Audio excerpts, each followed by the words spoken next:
TruthSeekah and/or its affiliates are not responsible for any strange phenomena that may occur during or after listening to this podcast, which may include the following: heightened senses of awareness, psychic abilities, UFO sightings, alien contact, time loss, out-of-body experiences, ringing in the ears, ESP, lucid dreaming, increased synchronicities, astral projection, telepathy, stronger intuition, levitation, miraculous healings, and/or remote viewing. Please be advised to listen at your own discretion.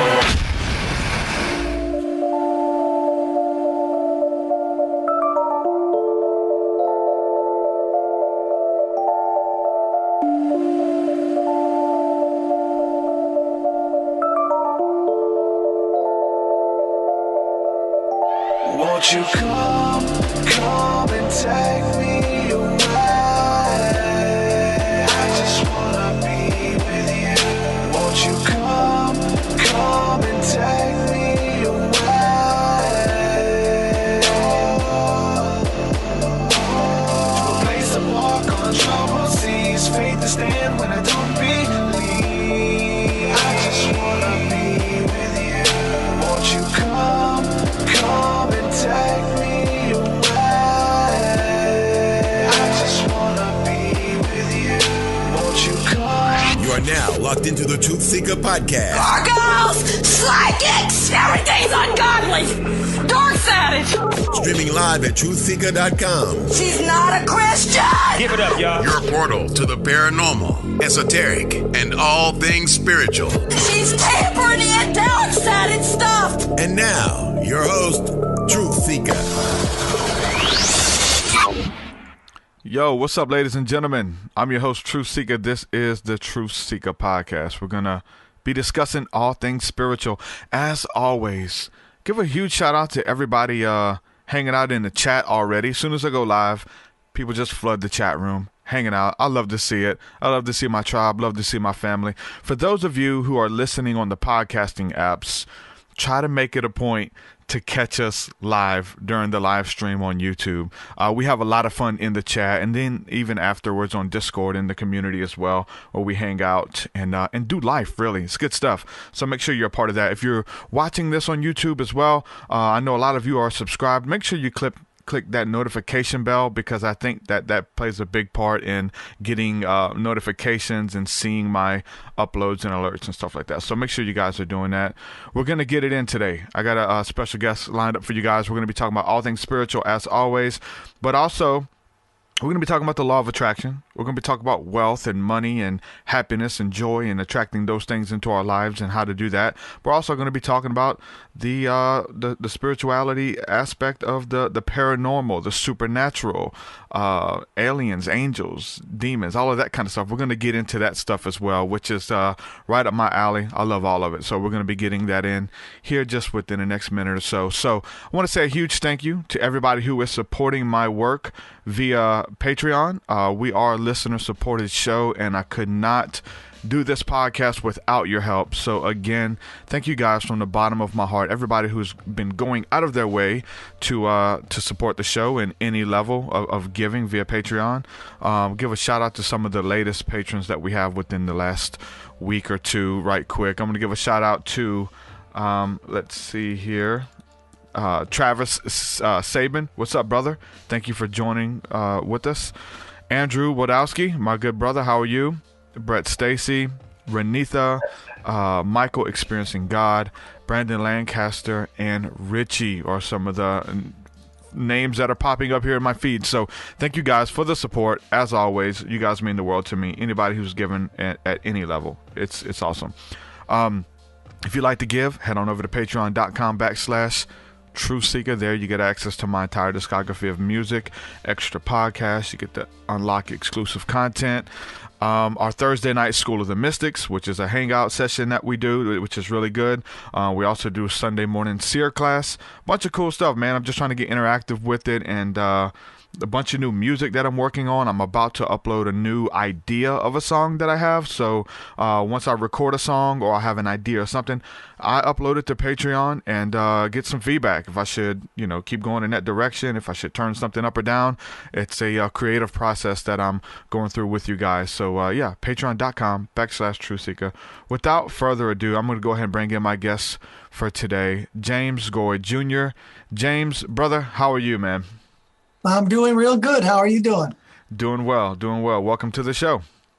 Yeah, thank you for having me. Happy to be here.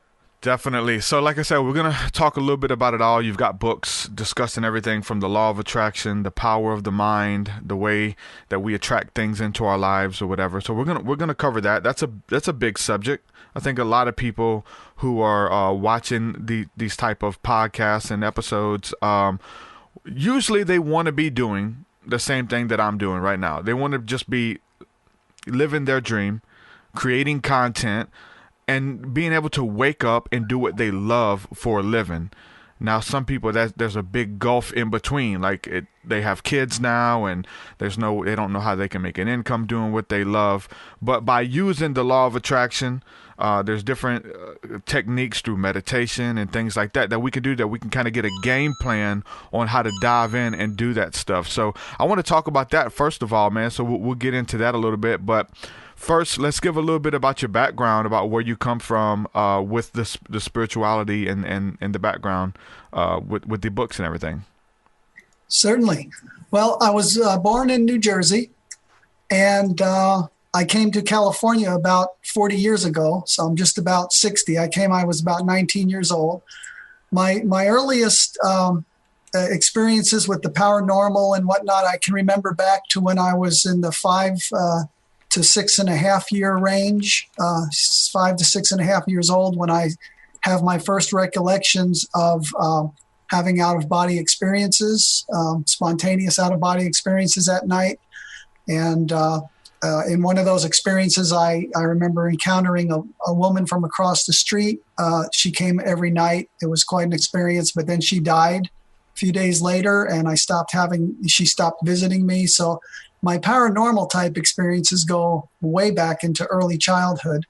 And I always felt that there was something that was missing. Like, I would look around and everything looked like everybody thought it was, but I always felt like there was something missing, something that was right below the surface that I couldn't know, but I knew it was there.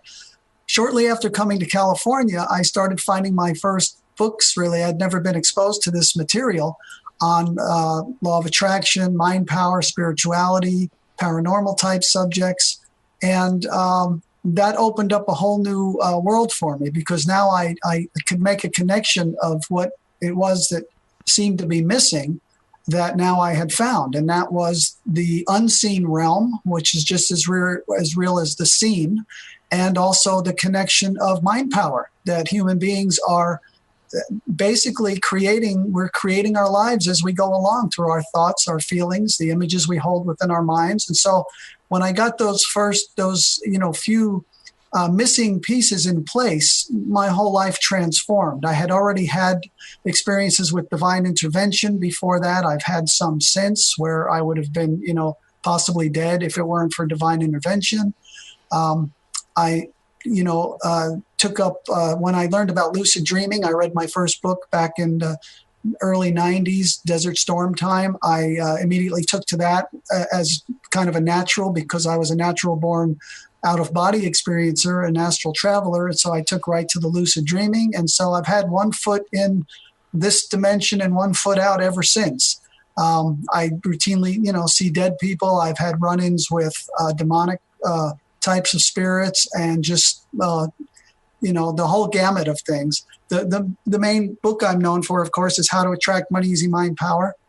It's my first book, actually. I've written 10 books now, but it's still the one I'm most passionate about, or let's at least say promote the most, because I believe that, first of all, I'm a very spiritual person, but I believe that money and spirituality are not mutually exclusive, number one. And number two, I believe that anyone can improve their lives in profound ways, every area of their lives, if they just had more money.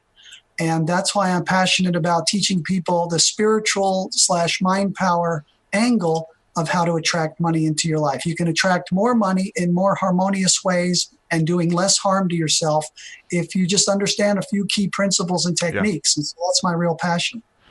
There's a huge disconnect there with spirituality and money. And I charge for services. I do private consultations and healing sessions and things like that. But being okay with that, because I come out of the Christian church, so you're supposed to do all that for free. Like, that's all supposed to be free. You're supposed to go, work your 50, hour a week job, be tired, exhausted, come home, and still be able to perform these services for free. And so there's a real disconnect there for a lot of people to kind of come out and say, okay, I'm doing this, but I charge. Was there ever a disconnect for you there? Because I know you worked a regular job too for some time. So from going from that regular job to being able to get paid to do what you love for a living, essentially, right? Be able to be a creative and, I guess spiritual entrepreneur even. Like, a lot of times people don't think that those words should even go together. What's your story behind that? Right. Well, I do have a chapter in the book on right livelihood. So I think it's very important that people understand that ideally you will learn and find a way to make your living doing what it is you love to do, doing what you're passionate to do, and what you lose all sense of time doing those things that you would do even if you weren't being paid. Yeah. I was writing long before I ever published my first book.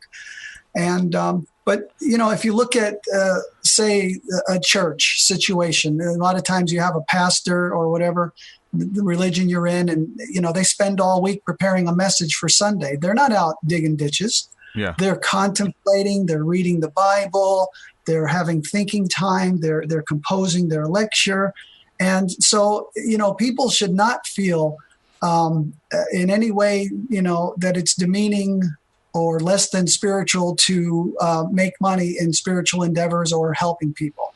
And indeed, the more money that you have, the more you can help people, Yep. the more free time you have. Now, for me, I was working a job. I was almost, I was 48 or so years old. And I was, so I'm approaching 50, and I'm working a very low paying job as a caregiver to a developmentally disabled man. Now that's, the tail end of my working life. I had been a high powered telemarketing manager and salesperson over the years, had my own hauling service and security guard work, just all kinds of different work. But that's where I was, almost 50 years old. And I decided, I had kind of a spiritual epiphany. Now, I'd already been working on the book for about 8 years. But here I was, I found my household and myself, we were at $50,000 in credit card debt. And I had this spiritual experience where I just knew, and I was the only one earning money, by the way, in the house. But it came to me, and I just knew that if I was going to do this, I was going to have to do it, period, and go out completely on faith. And so I quit my job.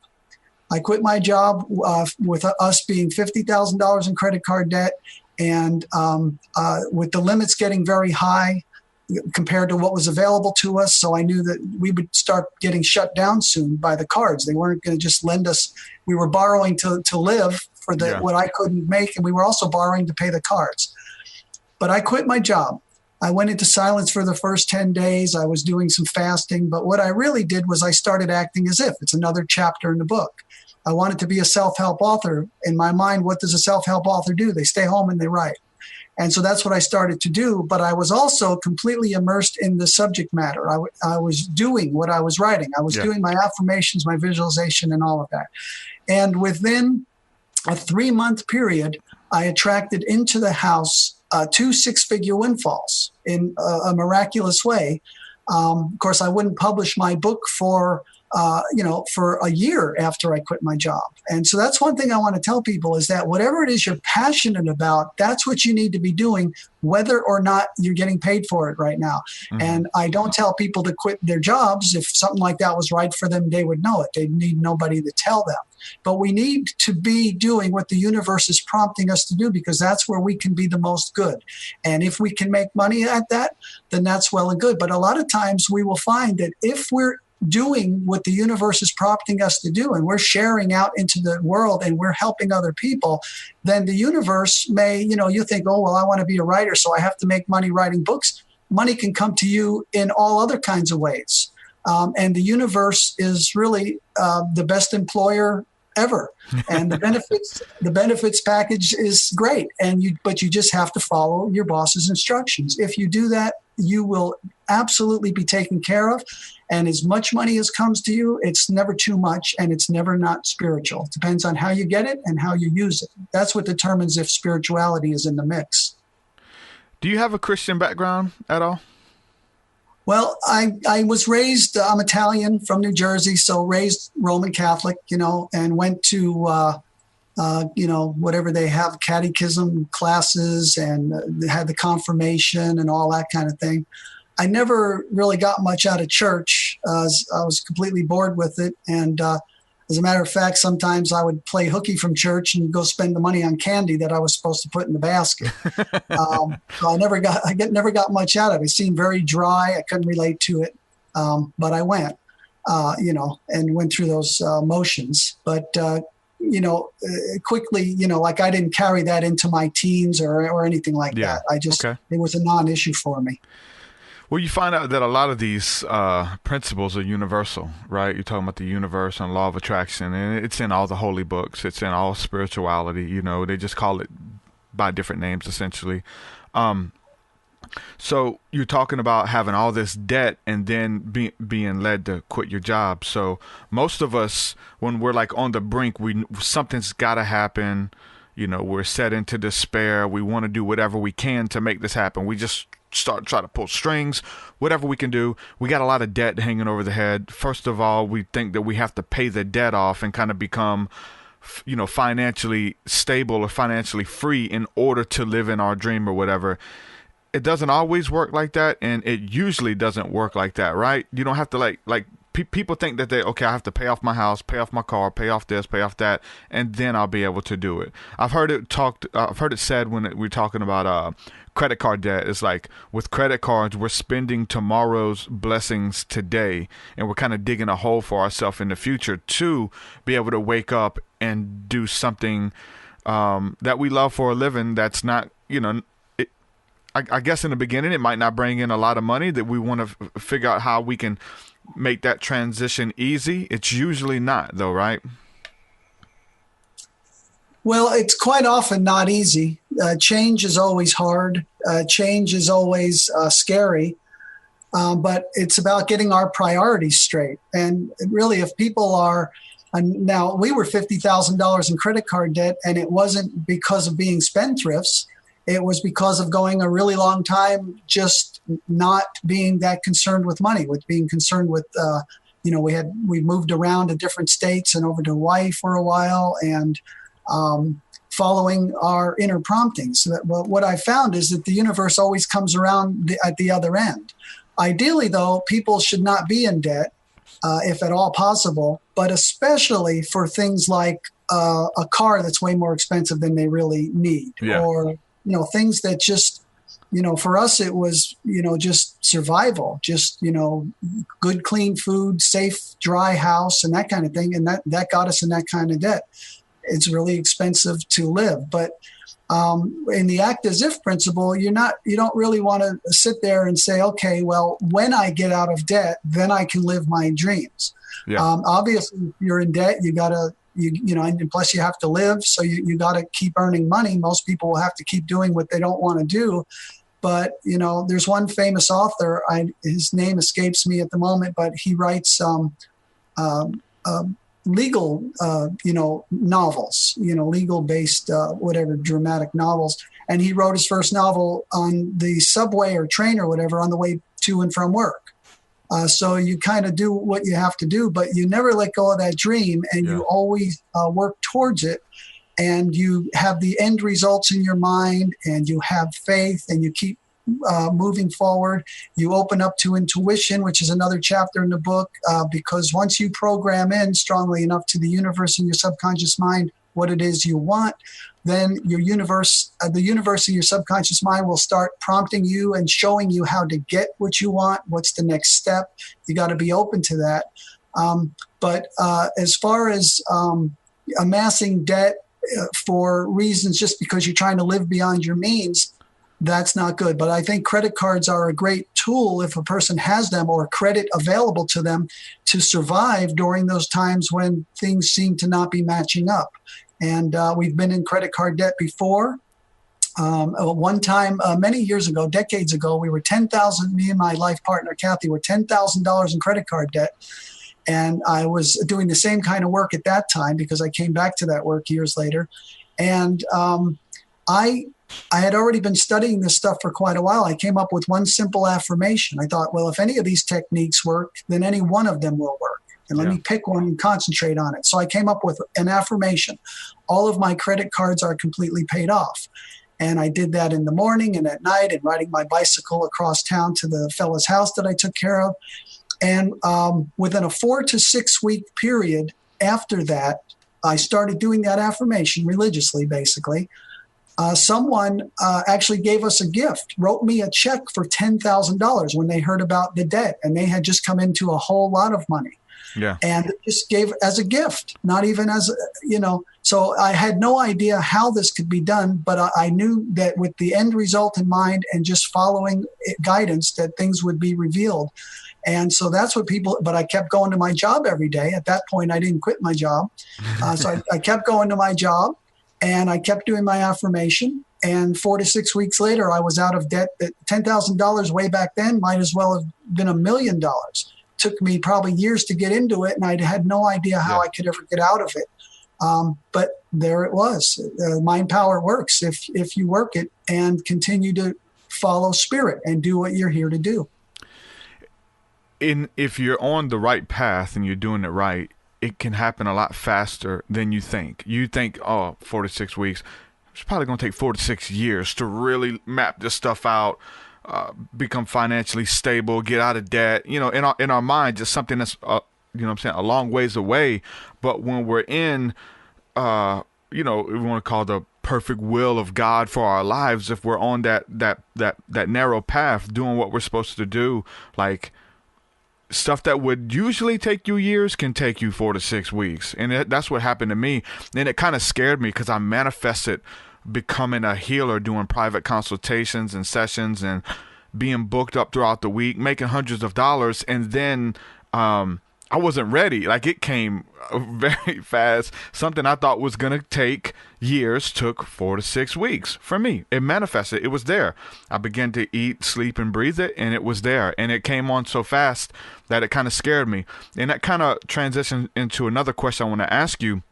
Is that when we manifest this stuff, most people can manifest a lot of stuff. You can build a platform, a podcast, an album, whatever you want to do, you can manifest it. Anybody can. But maintaining it is another story. So we can manifest this stuff, but then when it comes to maintaining it, some people, we look at Roseanne Barr with a tweet. She kind of undid years of hard work. I mean, self-sabotaging people do. They lash out at people. They let people get under their skin and pull them out of their character and essentially destroy the platform. Even friendships that you've been working hard to build for years can be taken away from you in an instant. Once we manifest this stuff, how do we maintain it to make sure that, okay, this, my abilities, my passions, my talents can take me to a level that I need to make sure that my integrity and my character can keep me at,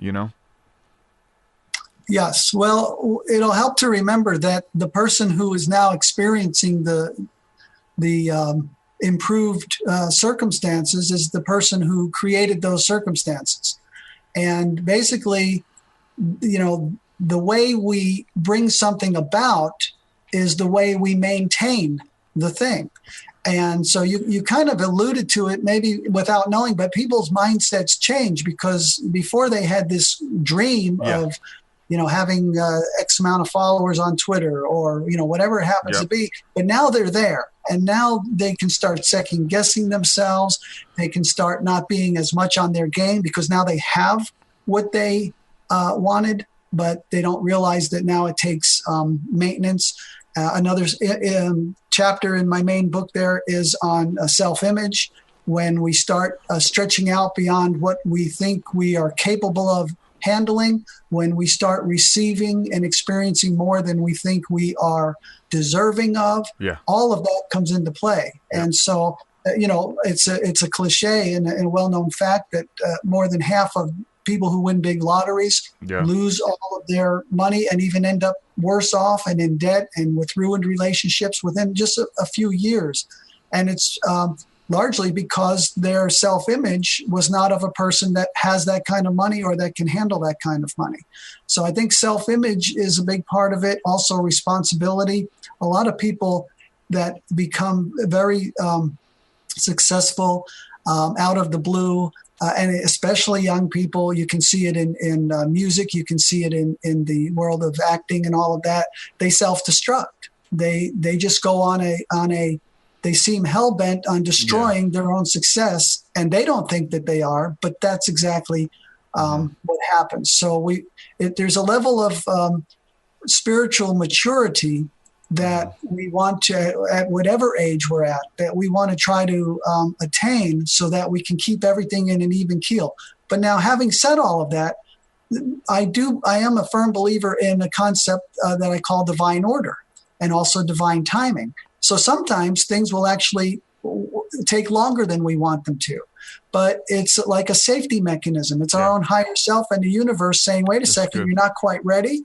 Or wait a second, this isn't as good as you think. I got something better, but you got to hold on for a while. And also sometimes we could gain great success in something and then we can start backsliding. And sometimes that's the universe, because there is a built-in mechanism for good people who are on a spiritual path that, we can definitely with mind power decide in our conscious minds what we want and work toward it. And a lot of times those are divinely inspired thoughts and desires. Sometimes they're not. And then there's this safety mechanism, divine order / divine time, that will help protect us from ourselves. And so if we become more at peace, we become less anxious and less in a hurry, the world will unfold miraculously before us. Our circumstances and affecting everybody around us will really take on the hue and the feel of being divinely inspired and orchestrated. But we need to keep our conscious anxieties and out of the way, and just to do our part to try to be divinely inspired in what we are working toward, and then to follow through and do our part by following intuition and inspiration, but not being attached to the end results and knowing that something that's your number one goal in life right now might not be right for you. And the universe is going to let you know that many times by putting stumbling blocks in front of you. By the same token, those things that are divinely inspired can have a lot of stumbling blocks too. There's a testing. You've got to earn what you get. And, or something can come about, in one day. And it's really spiritual maturity and mind power, prowess is all about that very light touch of wielding these awesome forces with a light hand and not being too attached from the human perspective with trying to quote unquote control things. We can govern reality, we certainly can, but trying to control things regardless of the feedback we're getting, that's not spiritual maturity. That's really good. And with that divine timing thing is huge. You just got to look back and think. And you got to be thankful too. Like that some type of conscious entity, God, whatever, is looking out for you. Like what if you had this big platform when you were prideful, when you were arrogant, when you were quick to speak and slow to listen. And you know what I'm saying? Like if you had a huge platform, and then you would be able to self-sabotage early on.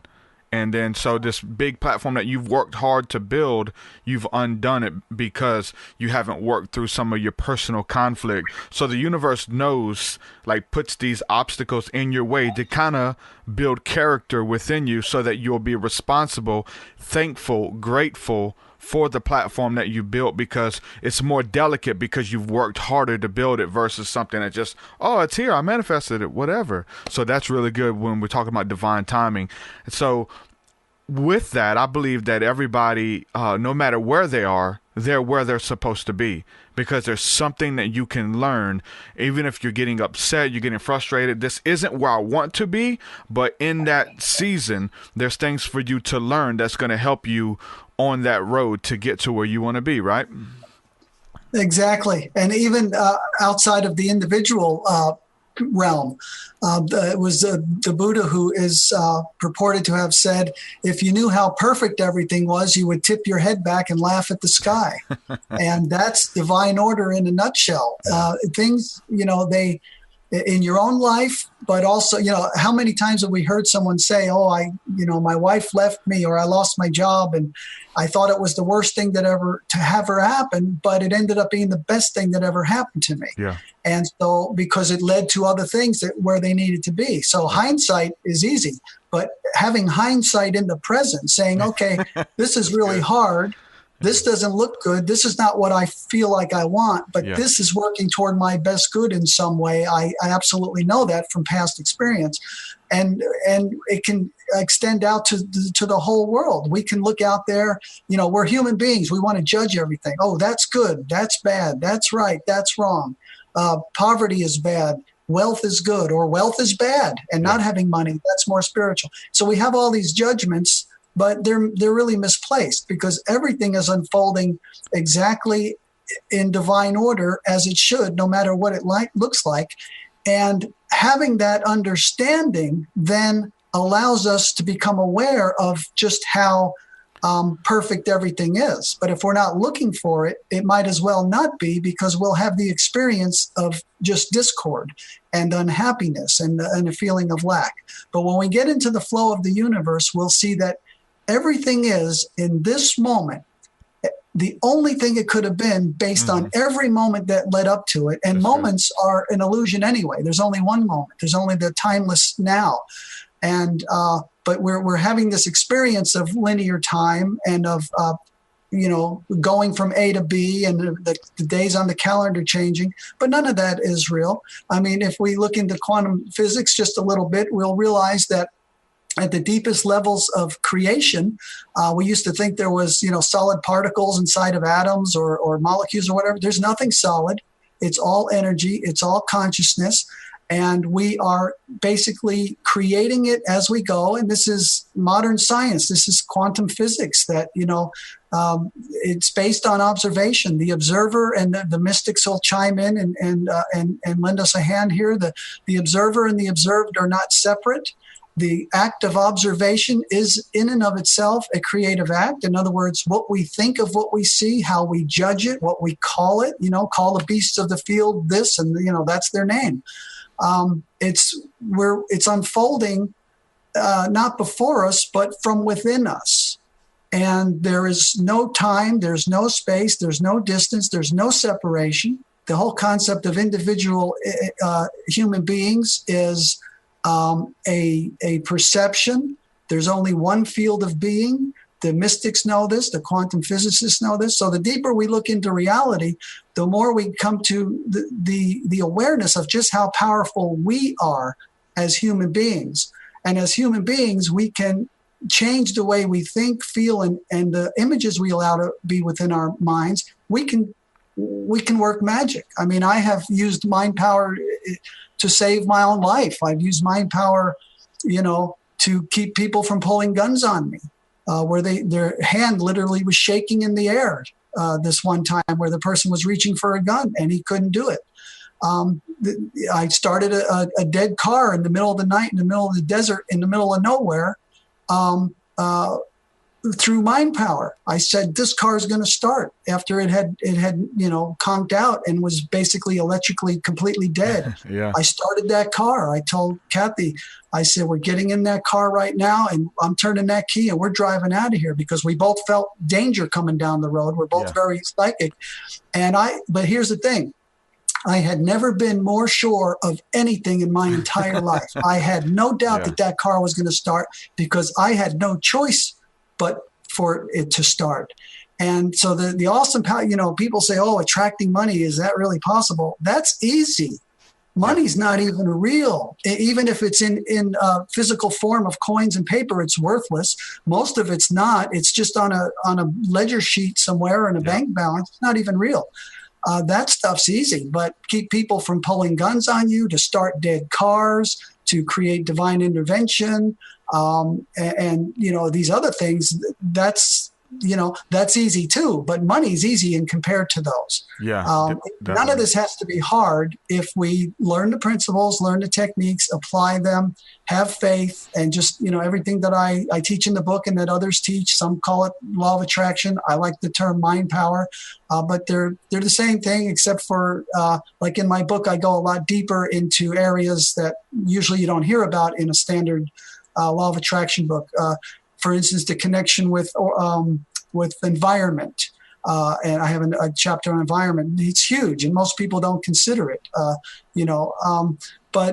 So I go deeper than what I would just, label law of attraction. But it's all mind power. It's all spiritual energy, and we can learn how to use that. We can become just, stuff that you watch science fiction movies and you see, oh my God, this guy can stop this and he can make cars start and he makes money just fly at hundreds of thousands.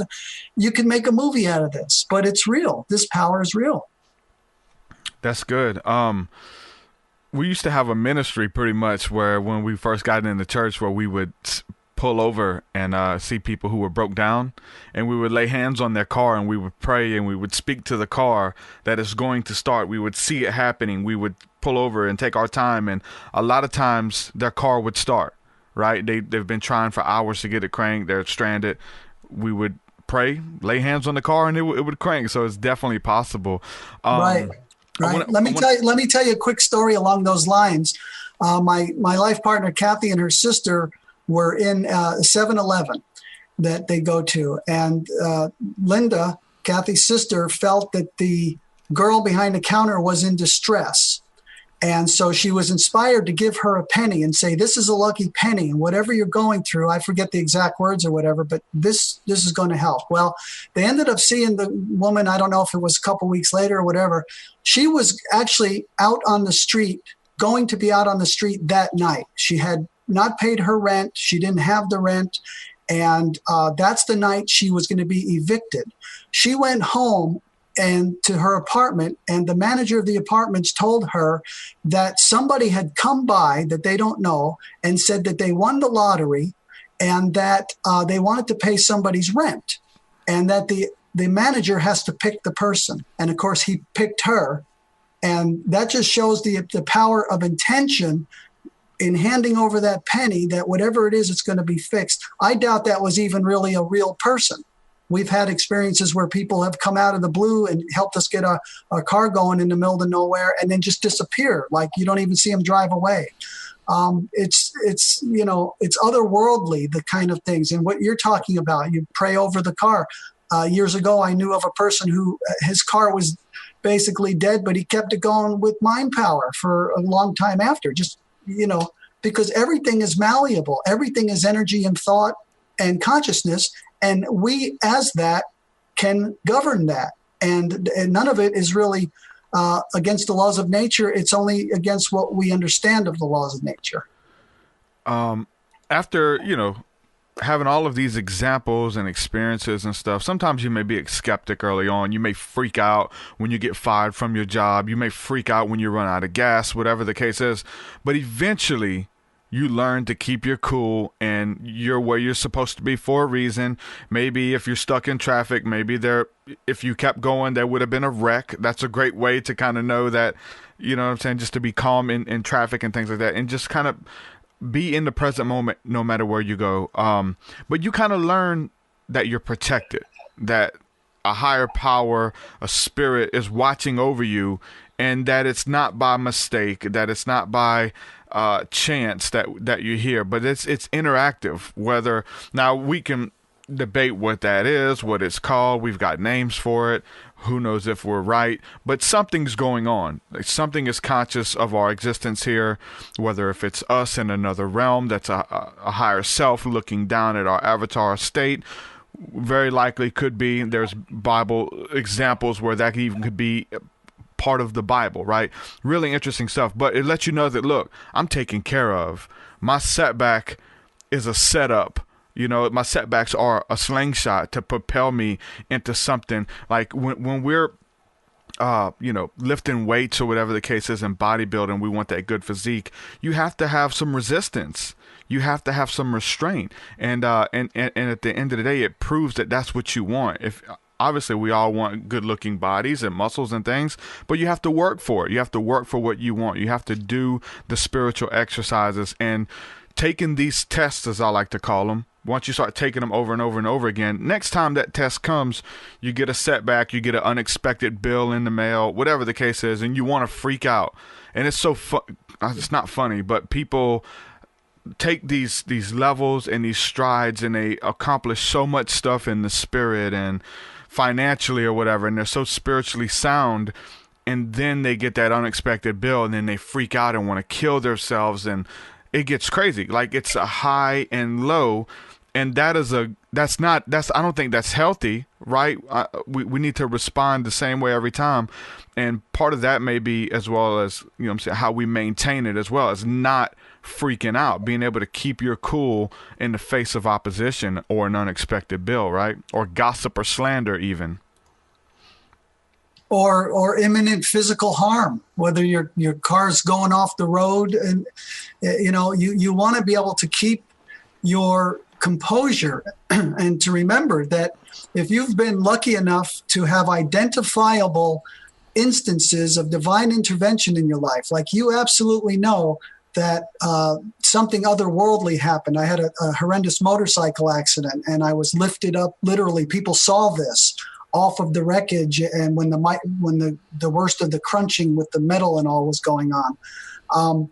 You only need one of those experiences to, first of all, be grateful for that and look back and say, okay, if this power, whatever it is that's watching over me, whether it's myself, whether I want to view it as something outside of myself, my higher self, God's self, Christ consciousness, however we want to look at it, if it can do that, if it can defy the laws of momentum, inertia, gravity, with witnesses there. I mean, if it can do that, what can it do? What can't it do? What are the limits? Well, the answer is there is no limit. When we really start to understand that, then we can become more calm in the face of adversity, financial, physical, or whatever. But the other thing I like to ask, the question is that I like people to ask, okay, so I had this horrendous motorcycle accident, and I was basically saved from it in a way that was very apparent and beyond dispute. Now, other people have motorcycle accidents and they get completely mangled. There are people who are in accidents, much like mine was a motorcycle versus pickup, and people have been in accidents such as that. They are maimed for life or they're dead. And so this power that's available to me is also available to them.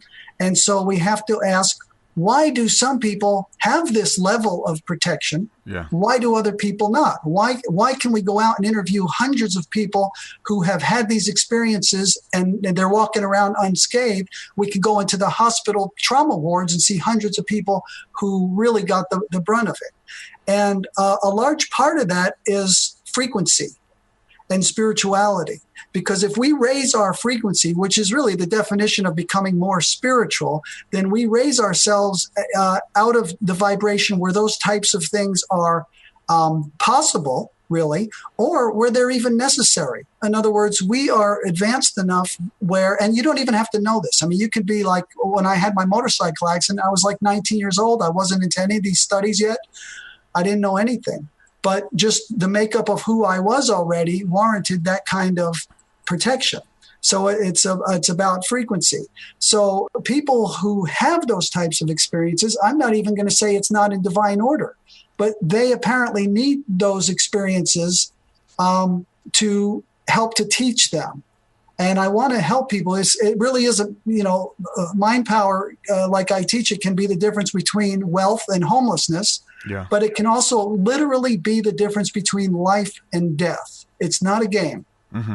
So we can improve our spiritual connection. We can raise our frequency and our spiritual wherewithal and substance to the point where we don't need those types of experiences. And then I also, you can go deeper and deeper with the questions. I also ask myself, like sometimes things happen where divine intervention is needed. But you can see where with just a little divine intervention anywhere leading up to that near catastrophic event, let's say it's an accident. Well, you could have got a flat tire or stalled out a block before. If they can keep, Kathy had a semi-truck go through her Porsche, literally. And this was witnessed by another person. And she got a call from that person's minister or pastor or whatever about a week later. He had gotten her license plate that he had, that he had seen a miracle. My point is that it did that, but it could have just as easily made her car stall a block away so that the car going through the truck was not necessary. Why was it allowed to go that far? Well, I think everything's in perfect order. I think we're all building our strength in mind power and spirituality, and we're also building our trust. We also can then have stories. We can help other people. So everything is in divine order. But if people are getting, hurt, and if people are homeless or they're just having terrible conditions, they need to not fight and resist and rail against the conditions. They need to look inward, and they need to get a grip on their energy, their frequency, their consciousness. That's the answer. That's how we will individually rise out of the turmoil and collectively as a species rise out of all of this seeming discord. And nothing else is going to work. It's only temporary. It's like cutting out some cancer in the body. The body has not been healed. Systemically, whatever caused that condition is still there. It's the same with fine. Somebody can loan us some money and we paid our rent, but we have not addressed the situation, which is a systemic problem having to do with our supply. And that always goes back to spirit and energy and frequency and consciousness. That's our battleground. And that is how everything else flows from that. That's awesome. It reminds me when it comes to the scriptures, the story of the Apostle Paul, where like he had a mission, right? He had a calling on his life, and by reading the story, seeing that example, in the scriptures, it kind of helps build your faith or whatever, because he had a calling on his life and nothing could touch him until he carried out that calling. At the end of his race, he did what God had put him here to do. Nothing could touch him. They were on islands where they were beaten and left for dead by people who didn't want them there. He was bit by poisonous snakes, all types of stuff that happened to him, and none of it killed him. None of it could hurt him. I believe that if he existed, that he was at that level of frequency as well, knowing that there's nothing that can touch me, and whatever happens is the will of God for me. If I'm supposed to be here, He's going to open up doors and allow me to do that. Even stories like other people in the scriptures, like John the Revelator, where they were like trying to kill him, and they did all of these things to kill him. They boiled him in like hot grease and all of these things, as the legend says. Did all of these things to kill him. They couldn't kill him, so they had to banish him to an island. They just put him on an island by himself, supposedly where he wrote the book of Revelation. They couldn't kill him. It wasn't his time to go. And to understand that for our lives, whether it's the scriptures or whether it's hearing a testimony about what physically happened in someone or somebody you're watching on YouTube, these stories, it builds our faith. And I relate a lot of stuff back to the scriptures. That's where I come from. And the Bible says faith comes by hearing. And as we're able to hear these testimonies and hear these stories, if He can do it, I can do it. And it's not like you're on here, as some people would come on here and say, well, I'm a holy man. I'm the one who is chosen by God. And there's some things that I've learned, and it's only for me because I'm set apart, or whatever the case is. But this is applicable for everyone if you'll raise your vibration, if you'll do the spiritual techniques it does to change the way that your mind works, change the way that you perceive reality, that you perceive people, that you perceive your setbacks and things that are against you. And, you know, nothing is against you.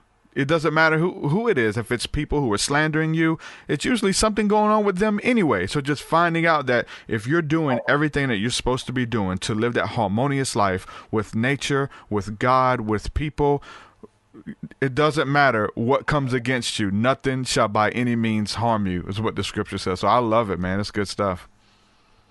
Yeah. Well, you know, we've had over the decades together, we've had people that have, you know, purposely tried to, you know, just mess us up, harm us in some way, throw stumbling blocks in our way. And here's the funny thing, and we joke about it and we refer to it now and then, is that no matter what they try to do, it not only is not fruitful for them, it not only does not have the desired effect that they wanted, but it actually ends up working out better for us. I mean, it's like, it's almost bizarre how it's like, wow, we're so glad they did that, because that caused this other thing. Now, their intention was to cause us, you know, strife and whatever, loss or whatever. But the outcome of it was just divine and made us better off than we would have been had they not tried to do something. And so this, when you get into this kind of level we're talking about with this higher frequency, it's almost like you're walking a few inches above the ground. Everything is still going on. People are still who and what they are, but the way it affects you is completely transformed into some kind of just a dream-like thing. You're walking and you feel like you're in a dream in which, you know, you're the dreamer. And you can just watch as everything works out perfectly. And that's what life is when we get into this energy. But then at the same time, you still have compassion and empathy for those people who are trying to do that. You know that they're messing up, and it's an inward struggle that they're going through, and they're just lashing out. It's all they know to do, right? It doesn't matter what level you are. Anybody can kind of succumb to that. I get the picture in my head when we're talking about this of Looney Tunes, where Elmer Fudd is hunting Bugs Bunny, and he's got the shotgun pointed at him. He's about to blow his head off. He sticks his finger in the gun because he's going to kill him, and he shoots it, and it blows him up instead. So what the enemy meant for your harm ends up being for your good. And it's like, it's bad though, because it backfires on those people. The people, even, and it sucks when it's people you love. Like, no, don't do it. I remember we had a instance with a close friend just a couple weeks ago, and we're begging them to stop. Stop, please. Don't go there. I know what you're doing. You know what you're doing. Don't do it. And they just kept doing it. And the end result is some things that you can't just fix or just say, I'm sorry, right? So it's being conscious of every moment, not letting those fits of rage, anger take over you, and be conscious of your words, because they do create reality. Going back to maintaining it, I want to ask you this just to get us a little bit of clarity, because we're talking about once we reach this level, how do we maintain the level of vibration, the job, the podcast, the music career, whatever it is, how do we maintain it? You said to keep doing the same things.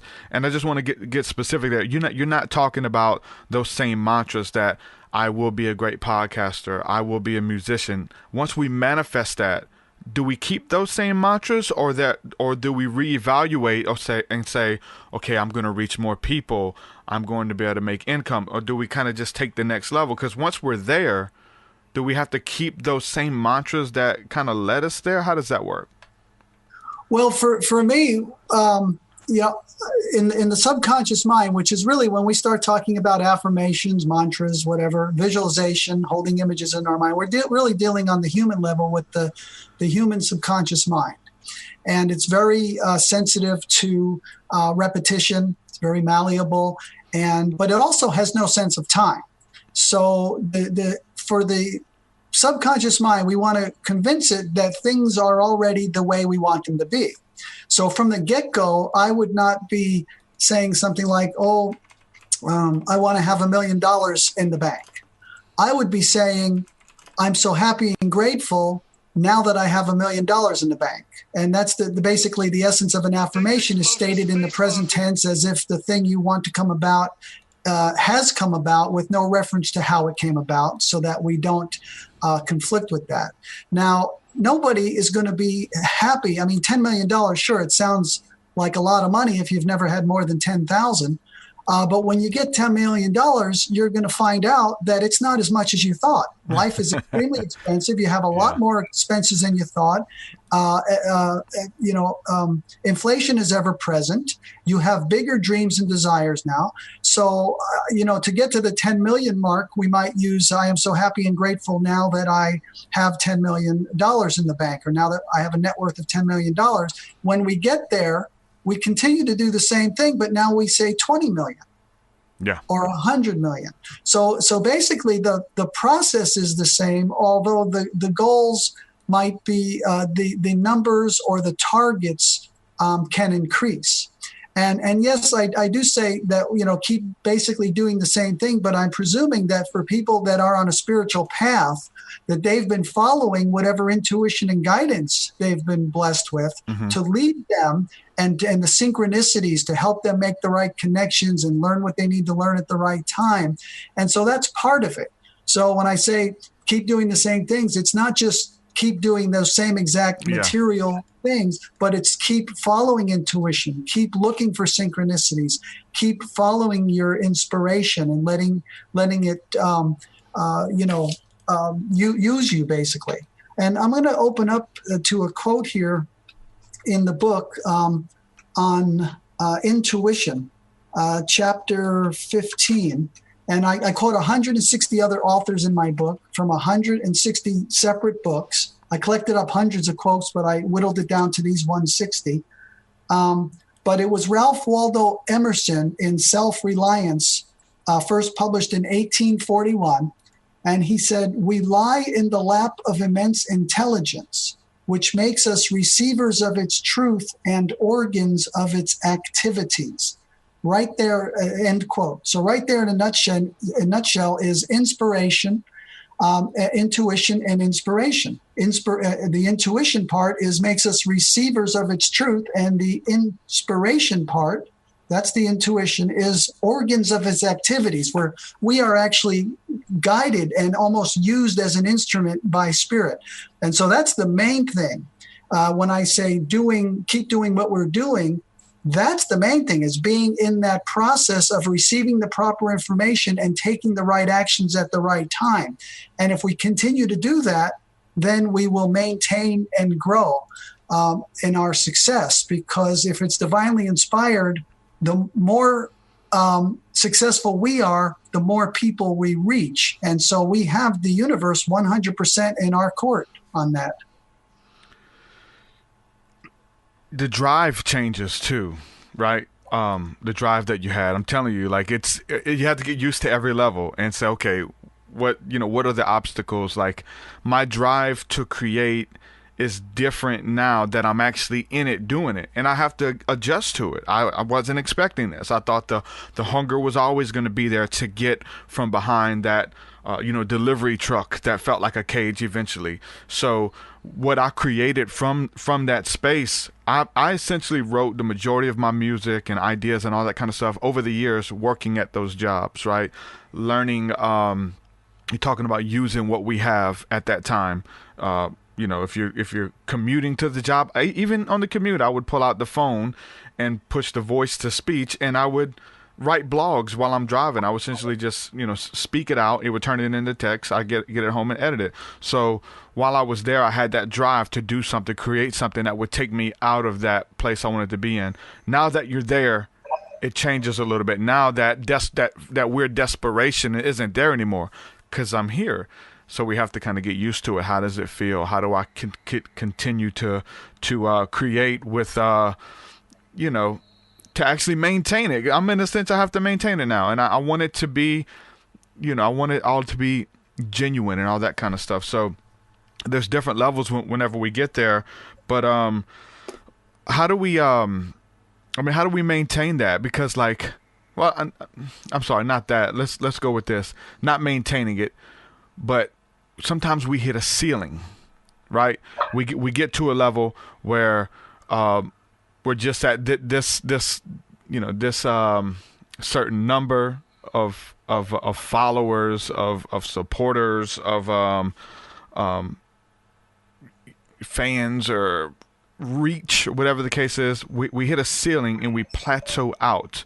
And I pretty much can assume that you're just going to say we just have to kind of change those mantras or whatever, change those thinking so that we expect numbers. Like maybe we attracted this, so now we have to kind of attract a bigger number or a bigger reach. Is that essentially what we need to do? Because I'm kind of there. I kind of feel like I've kind of hit a plateau with supporters and reach, even though I'm still growing, and every new person, every new listener is awesome. You know what I'm saying? Each one. But what about those ceilings and plateaus, man? Right. Well, part of it goes back to divine order and divine time. And so life is not ever going to be just a steady incline where every day we have increased our wealth. Every single day we've increased our following. Every single day we've increased our output or whatever. Sometimes it drops. Sometimes it drops. Sometimes it drops. And there's a learning in that also. But the main thing is if someone has a goal in mind and then they get to that goal, they achieve it, and they haven't really thought much past it, then they're in the mode of basically maintaining what they have, but they're not projecting their reality forward where they're creating more. Yeah. And now, but I'll hasten to say that might be okay. Maybe someone gets to a point where they got X amount of followers, X amount of income, they got their free time now, and they feel, you know what, this is a comfortable spot for me. I'm making an impact. My work will outlive me. I don't really feel the desire to push up to the next level. That's perfectly okay. I'm fine with that. What I'm not fine with is when people have a next level involved in mind, when they do want more, when they do want to improve and grow, but they start to limit themselves in their thinking, whereas they're saying, well, maybe this is it. Maybe this thing has run its course. Maybe this is the level of success I'll be able to attain. It's like, getting a job at the like when I was younger, one job to the next. Well, let's say you get a job as with the post office, and now you're like, oh, great, steady paycheck, good benefits. I can ride this for 30 years and retire or whatever. People might get to that point in their success in any realm. But it's really, if you look at the biggest success stories, whether it's financial or whatever, they always have something before they even reach a goal. They already have the next one in mind. As the one that seems so far away gets closer and closer, they start thinking beyond it. Yeah. And it's the thinking that is the creating. Not only are we projecting in our minds what the future could be like, and we hope it will be like, but we are actually projecting the future from our minds. So it's there when we get there. And so, but then we get back to, things just like, concepts of divine order and not being too much in a hurry, knowing that maybe things will take longer to grow from here, but it's going to be in a way that I couldn't have conceived and my plans wouldn't have really done, or might have had negative unintended consequences. And so it's you have that whole overriding theme of divine order that's a program that runs constantly in the background. Like on a computer, you've got programs that run in the background, and that helps smooth the way. Some people, they work for 20 years and then they get their first, break in acting or something. But then 40 years later, now they're reaching new heights of paychecks. But that might have been after there might have been a 5-year slump in there. And there's many examples of this out there. People who have just fallen off and then come back big, but it's all part of their journey. And if you ask any of them now, they'll say, well, no, I wouldn't trade that 5 years down. I wouldn't trade the 10 years of waiting tables. I wouldn't trade any of it because it made me who I am, and I like who I am. And just having that overriding theme of divine order and perfection, then it helps us, because, the plateaus are going to happen and you can't really force through them a lot of times. And if you do, you might end up being sorry that you did. So it's just more about, I think, relaxing more into the process and realizing that it's unfolding, and enjoy the ride. What a blessing it is to be a human being at this time on planet Earth, and to have all of these opportunities, and to be able, we're basically in a science fiction movie right now. If you look at what the reality is of technology and everything else, we're in, and in many ways we are in a movie. I mean, this is being projected, just like from a projector onto a screen, from consciousness onto basically consciousness. And it's fun. And even the scary times and the uncertain times and the frustrating times where we think things would go faster. What a blessing it is just to even be involved in this process. I love it. We're at the top of the hour. We've went in about an hour talking about the law of attraction, the power of the mind power, these type of things, all good stuff. We've talked a little bit about being protected, interactions with maybe angelic beings, stuff like that. You've mentioned that you've had some evil spirit encounters. I want to focus a little bit on some of that stuff. Some of that stuff's always interesting and juicy. But I want to go back to something that you said at the beginning, was the fact that you started having these encounters when you were 5 or 6, when you were really younger. And I've noticed that people who have these encounters when they're a little kid, whether it's beings walking in their bedroom, sleep paralysis as a kid, whatever it is, it kind of changes the course of your life. Like it makes you interested in those type of subjects, whether it's in the movies. Those are the movies you're interested in. You want to watch the movies about the paranormal or about the aliens or whatever, because there's this interesting paradigm that you're in, because you know that it exists or something exists. Might never be able to put your finger on it. What is it about children having these encounters? Are we more closer to the spirit realm, to the ethers, because we're a little bit more fresh? Are they, we've been talking about this too, how some type of these demonic encounters that kids are having, entities coming in their room, pinning them down to the bed. It's almost like some type of entities trying to keep them away from spirituality and frighten them from getting into the deeper things. What is your take on when children have these encounters, and why is there a lot of kids having spiritual and paranormal encounters? Right. I think when we come in as children, we are much closer to the spirit realm. And people, children can have spontaneous memories of past lives. And then, 8 years later, they have no memory of that. But there's been cases where, the lives that they think they lived have been tracked down and documented. Tiny little, babies or children can stare into the corner like a dog would. It's seeing something that you're not seeing, and like that. And so I think, but yes, when you have those types of experiences like I had and like others have, different types of paranormal experiences, you have a knowing within you that there's more to life than you're hearing. There's more to life than people are saying. There's more to know than is in your school books. And it just sets you up for a lifelong journey of discovery of, what's really important and what's actually real.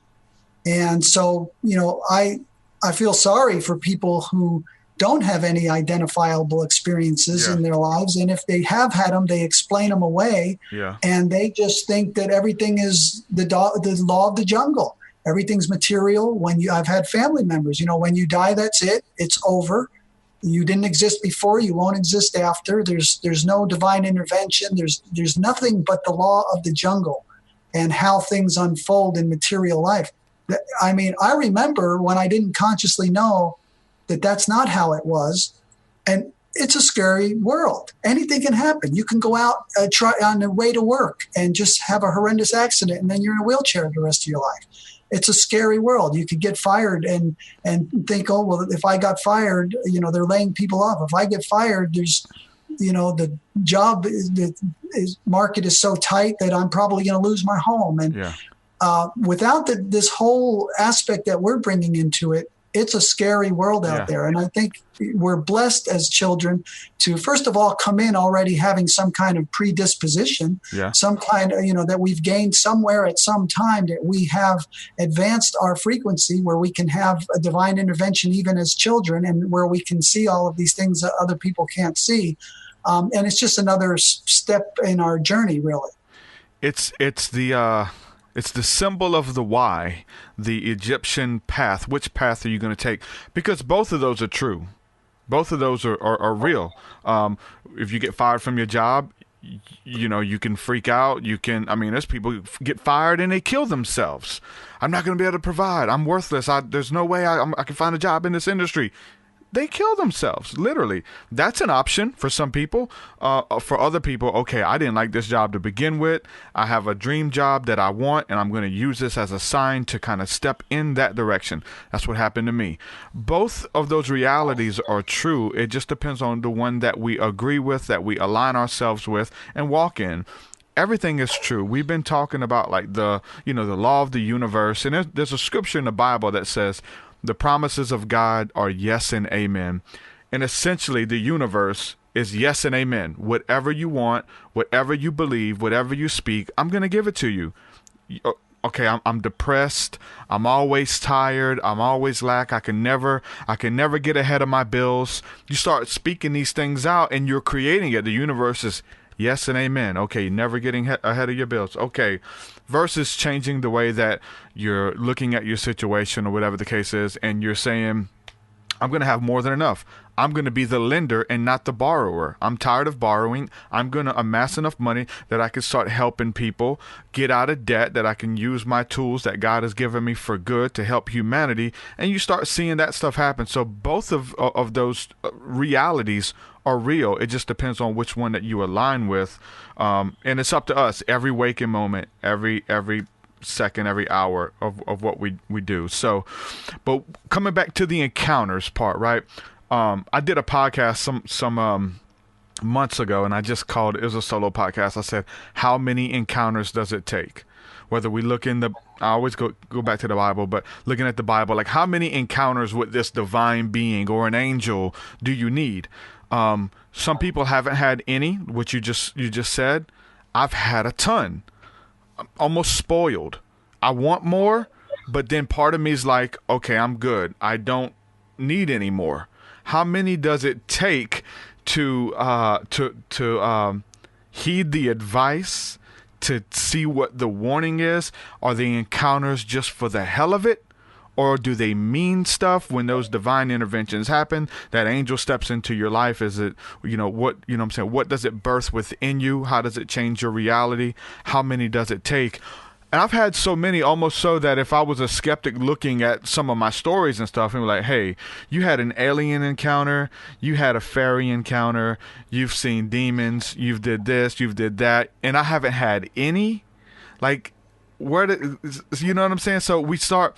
But is it because we're expecting them eventually we start having more? I don't think I was when I was younger, but now that I know that those realms are there and we can interact with them, I do. And I've seen things. I don't know how to formulate this into a question, but like how many does it take? How many experiences does it take? And how many do we need to...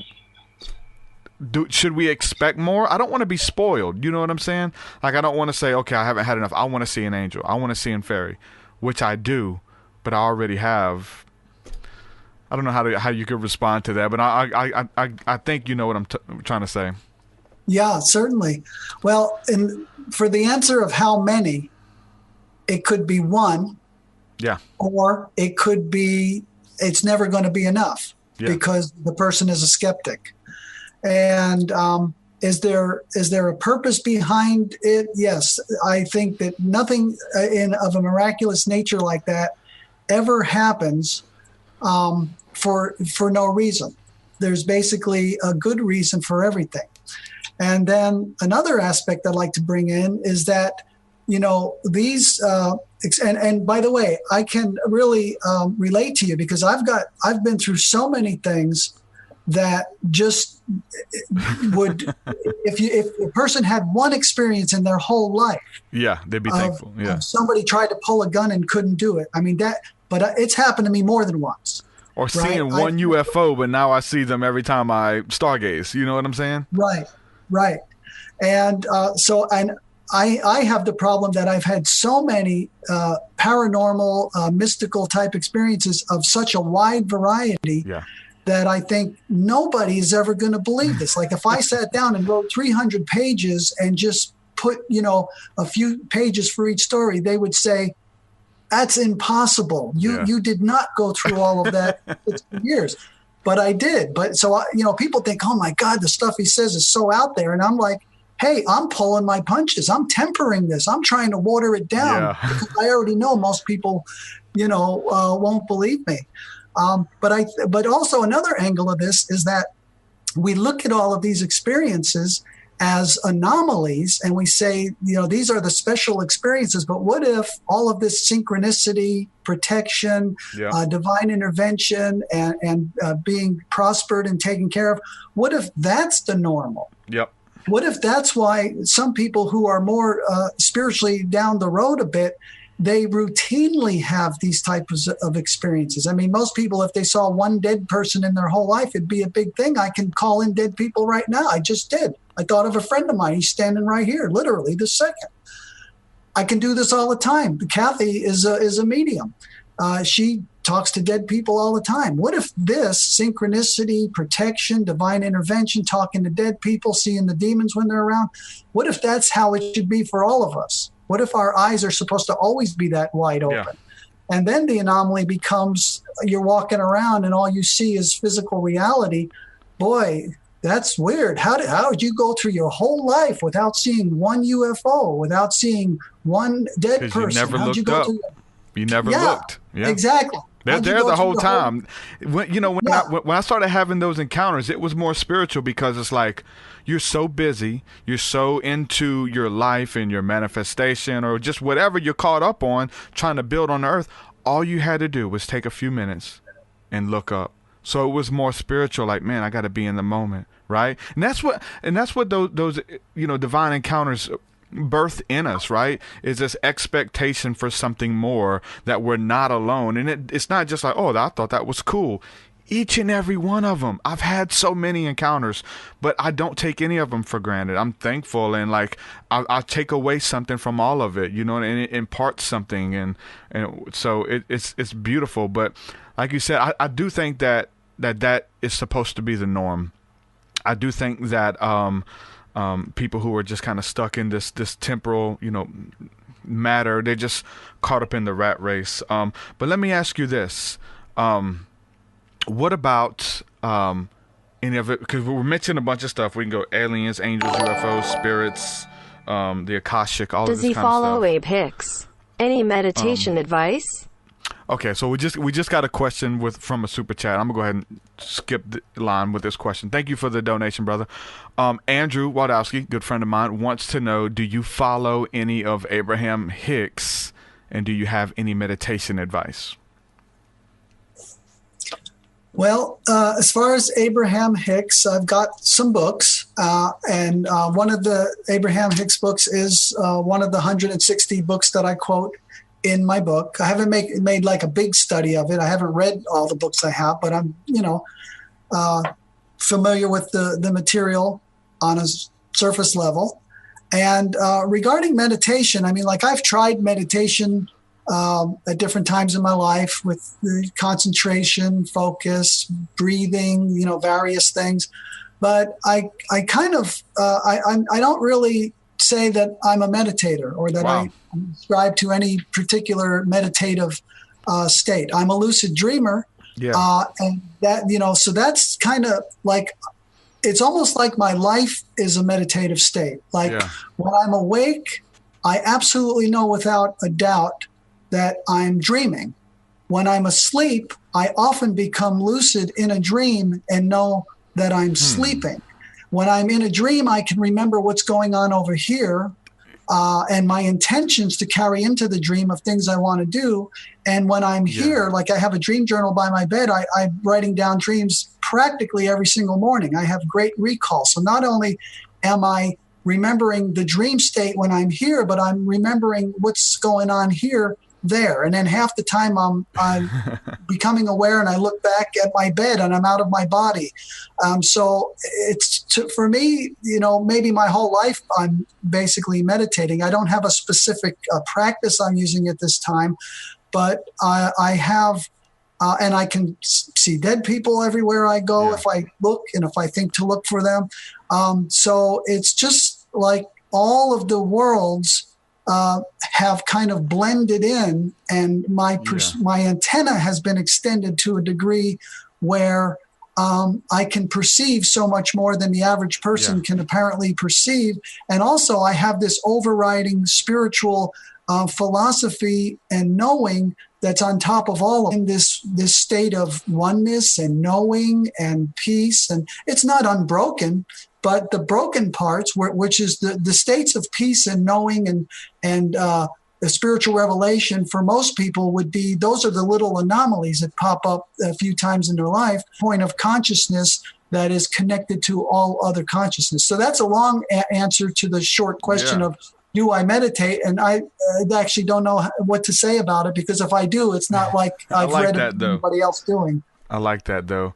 It's almost just like jumping right into the dream state, which you have a timer set when you're going to do that. It's every night, you know what I'm saying? So I think the meditation is kind of being able to do that. But you've almost kind of hacked both realms. You've hacked the waking state, and then you've hacked the dream state as well. And it's kind of weird, to look at it, because you've almost like, I don't want to say you're not comfortable. Obviously you're very comfortable, but it's almost like, I don't want to be awake. I'd rather be dreaming. And then it's kind of weird, right? Well, it definitely takes some getting used to. It takes decades to get used to it. I mean, are we supposed to, though? It's almost like, hey, you're not supposed to do that. Like, you think, but at the same time, you're very comfortable in it. Some people, when they do this, they can't balance the energies, and they get overwhelmed and they become schizophrenic. It happened to me early on. I became schizophrenic when I was dealing with demons and things pulling me out of the dream and sticking like crazy stuff. I had spirits all around me and possessing me, and I had to run to church when I got into it. Was because I opened up doors that I could not shut. And I was going schizophrenic, and I get those messages all the time from people who we're talking about this stuff. It's nonchalant. We love it. It's a way of life. It could be hard. Was it ever hard for you? Did you ever have those encounters? Like, I've opened up Pandora's box. I've bit off more than I can chew. A lot of people, even if they're not going schizophrenic or freaking out, they worry that they may. They worry that they may have tapped into what some people have inboxed me and said is the forbidden fruit of the Bible. You're not supposed to know the difference between good and evil and be able to tap in. Right. Well, if you think about it, most spiritual experiences, if you explain them to a psychiatrist, they can open up their book and they can find that it's a mental deviation. It's an identifiable condition you have. You might have to be hospitalized or medicated because you're hearing voices. But I think that awareness is at the base of all of this. So I think that it's our natural state, and that it's a heightened state to be, when we're normally having dreams, we're like, oh, there's the monster. Oh, here's the big truck chasing me down the road. And the heightened state is, oh, wait a second. This is coming out of my consciousness. This is a dream. Yeah. I have power over this. So that's a heightened state of being in a dream, is being aware that it's a dream. And then in the material world, where we're saying, wait, it looks like the economy's bad and my neighbor hates me, and my dog just peed on my shoe and everything's going to pot. And I have no control over it. I can wrestle against this. I can kick my dog out the door. I can, thumb my nose at the neighbor or whatever. But it's a higher level of understanding to know that, wait a second, this is proceeding forth from consciousness, and I can govern consciousness, therefore I can smooth these things over. But I've had a lot of challenges. I had a run-in with two big ones that come to mind. One is that I participated in an exorcism in Sedona, Arizona. We lived over there for 4 months. But years before that, I had a run-in with a demonic force, and I actually, I don't know how else to say it, but the demon got a hold of me, and I became demon-possessed, and it lasted for about a week. But I had been running a telemarketing room, and there was this new girl. I'll just shorten up the story, but I basically, she asked me for a ride home that night, and I drove her. I drove her in my little 70 Volkswagen Bug down to her little tiny travel trailer in a trailer park down right at the border of right in San Ysidro. You could see Tijuana lights in the distance. And I went in. She asked me if I wanted to come in, and I went in for a bit. And it's a long story, but the gist of it is that this woman started talking in a man's voice, a very deep man's voice. And then when she would come back and talk in her voice, and I'd say, well, wait a second, you were just in a man's voice and you were saying this and that. And she had no recollection of it. She thought I was crazy. Like, what are you talking about? So she was completely demon possessed. The demon had explained to me a lot of things, including that he had her send her son away to live with a relative or something. He had complete control over her. But fast forward to shortly thereafter, and I think it was the next day, and I'm in my trailer. I lived in a 8 wide by 40. I was rich compared to her with her little travel trailer. But I was passing a mirror, and I glanced into the mirror, and I saw the demon looking at me out of my own eyes. In other words, that thing was in me. And so, being the naive, impetuous, reckless youth that I was, 22 years old, maybe, I don't know. I looked right in the mirror and I said, well, don't hide, come on out and play. And just as I did that, it was like you'd see in the movie, my body stiffened up, my head was going like this, and I was hearing all of these crackling sounds out of my neck. And my eyes, I could see the whites of my eyes looking back at me. It was really, really bizarre. Well, that demon got into me.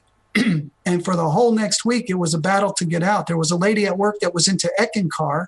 She was very spiritual, and I told her what happened, and she said, well, she'll go home and try to meditate on it. And she said, she came back the next day. She said, it came to me I was in the bathtub meditating on this, and it came to me. And she said, it looked like a wolf.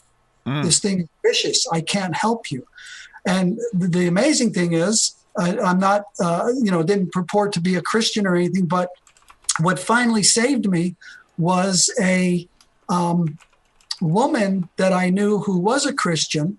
Her and her new boyfriend, who was a Christian, I went over their house and they prayed over me. I didn't know if that would work, but it did work. But the interesting thing was that while I was with that girl in the trailer, the whole thing was the demon was trying to convince me to go to the dark side. And it knew things about me that she didn't know. The girl was brand new at work. It knew I had done the S training, and it twisted everything I had learned from S around to make it okay where I could go to the dark side. So anyway, I'll just fast forward to Sedona, Arizona. There was a young woman who was possessed by a demon. The demon had actually pushed her in front of a bus the day before, and we were able to help her, Kathy and I, but it was only because of what I had gone through. I knew what it was like to have a demon in me, and I actually held that demon within me while Kathy did all of her spiritual work, and the light beings came down into the room and stuff. So, there's been a lot of things and physical things too, where I've had to overcome, people trying to hurt me and things like that while traveling. So it's not like I've got this wonderful, rosy life that's just, happy-go-lucky all the time. There are real challenges, but I have the overriding knowing that everything is working out in divine order and for the best. I have that level of protection, but certainly I also have my experiences, my challenges, traumatic things that come up, but it all somehow goes around in that spiritual washing machine and comes out perfectly, dry and smooth and wrinkle-free. That's wild. Have you seen the picture? And I just showed it on the screen, but it's a wedding picture that a couple took at a wedding, and there's a wolf or a dog head over them over their shoulder, that's showing up as like some type of demonic apparition. Have you ever seen that? No, I haven't seen that. Really interesting. I just showed it on the screen, but when you said that the wolf thing, I've heard a lot of different stories about demons or the demonic being in the form of dogs or wolves, and the Bible uses just phrases like the unclean beast or the foul birds and stuff. These exotic birds are kind of used as far as demonic spirits are concerned as well. So when it comes to the wolves and things like that, it's really interesting. But even that, like you can kind of look back on it now. And obviously, you don't want to go back there in that realm and in that spirit and giving your psyche over to some type of influence like that. But you can look back and make peace with the demons, because essentially, I would say for me, it ignited an empathy within you to help other people, and you actually used it sometime later to kind of help other people who were dealing with demonic possessions or dealing with forces unknown, where if you didn't have that encounter, you may not have cared or even believed in it until you've had your own encounter, right? Right.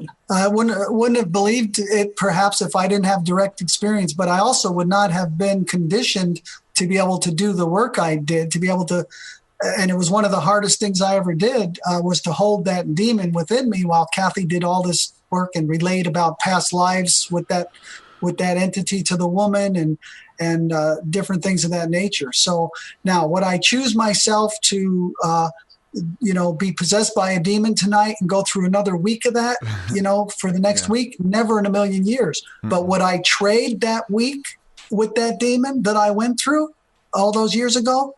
Never in a million years. Yeah. I would not trade it. I wouldn't wish it upon myself or my worst enemy, and I hope to God to never have to go through it again. But I would never trade that experience, because it made me much more of what I've become. It made me stronger spiritually. It made me more able to help other people. It made me less fearful. And to know that no matter how powerful a negative force seems to be, it is no match for the light, because the light is ever present, always has been, always will be. It's perfection. And anything else is just appearance. It's just conflict. It's just a temporary manifestation of consciousness gone awry. And this is really what I've come to now. And it doesn't matter if it's disembodied spirits or human beings or whatever that are trying to do harm, that are trying to be malicious. And I firmly believe this, and I know this through experience.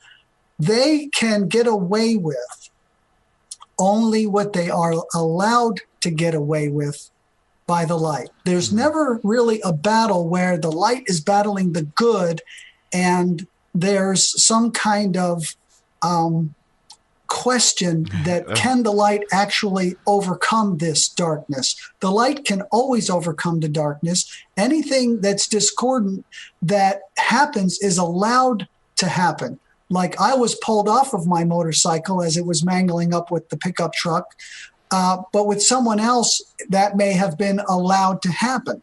It's not that the ability wasn't there for the light or the protection, whatever you want to call it, to do that. It's that doing so was not in divine order. And so that gives me great peace and strength and courage to go through anything that I need to go through, because I know that first of all, this is all in divine order. And second of all, if it wasn't, it would not be allowed to happen, because the power that I know, that is the overriding presence and intelligence that can do more than me, that knows more than me, that sees in both directions, forward and past, that knows everyone's heart and minds, thoughts, feelings, and intentions. That part of me absolutely can make anything go away, smooth out, disappear, be a non-issue. Yeah. And I know that it will whenever that is in divine order. It gives you a sense of, peace, but you also become something that you could really write a movie, a story about, some kind of a miracle person. This is the ability we all have. Some of us have, just helped it along and grown into it being at such a great level that, like you were talking about, you can't even talk about all of your encounters with things, because somebody would maybe I could believe that one or that, or maybe I could believe all those stories, but I can't believe one person went through all of that. Yeah. You become one of those people that if you really just laid it out there of what your life has been like, nobody's going to believe it. And you have to water everything down just so that maybe they'll entertain that it was even possible. That's an exciting kind of a life to live, and it's available to everyone. It's available to everyone. Yeah, if you want it. I remember, watching all these supernatural things on television and in these movies and stuff like that. After having some encounters, and I'm wanting it to be real, but then I'm told that it isn't. But then when you finally understand that this stuff is real, like the joy and excitement I got from that, And it's funny we're talking about being protected, right? We've been talking about that for a while anyway. But being protected, and it talks about even though it's happening around you, it's not going to happen to you. Just to know that you're protected. We're talking about demons, angels, evil spirits, stuff like that. It opens up to so much more channeling and all that kind of stuff. The Akashic, mediumship, seeing dead people. Is there? And I know the answer, but I just want to hear it vocalized and share it with the audience. But is there anything that's off limits? Is there a place that you don't go as far as like thinking that people are making it up? Because we have to deal with that too.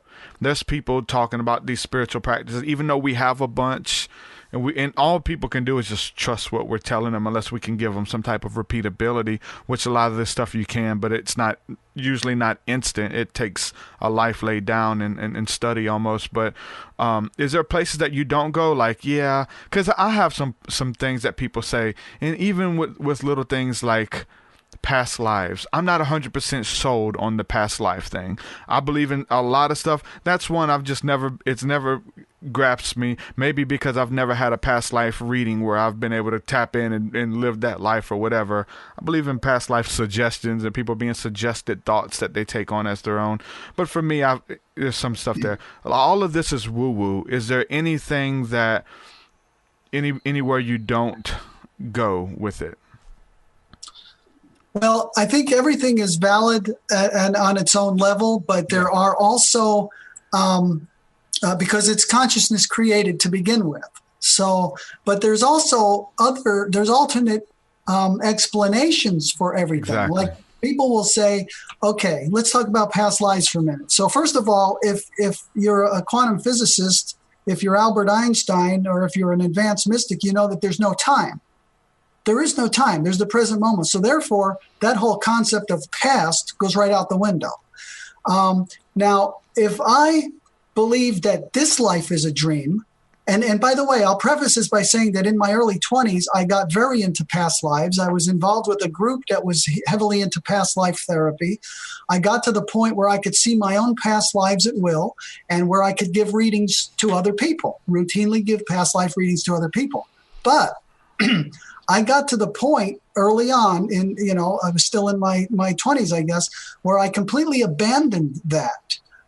We had some friends over to the house, Kathy and I, where we were living, and they were talking about, the three of them were talking about a couple, about past lives and all of that. And all of a sudden, I was coming back into the room. I guess I was standing about 15 feet away from them, 10 feet.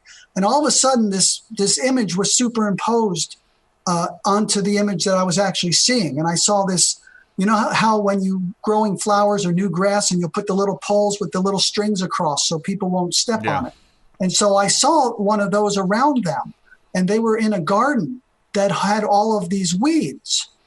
And the weeds were the past lives. And I realized I had been at it for years, pulling out all these past life karma and healing trauma and all. And I realized, oh my God, I'm over here and I'm in a garden that doesn't have any weeds. And they're over here stuck in this garden that has weeds. And from that point on, I never looked at another past life. I never gave another past life reading. But here's a thing. Let's look at it this way. Last night I had a dream. And today I can look back and say, well, that was just a dream. Here I am in my physical life, right here. I can knock on this wood here on the table, and I appear to have a physical life. I'm talking to you on the internet. But as a mystic, as a spiritually aware person, I know that this is just a dream. Okay, it's not real. So if this life is not real, if this is just a dream, if this is just an illusion, how much more so is a past life?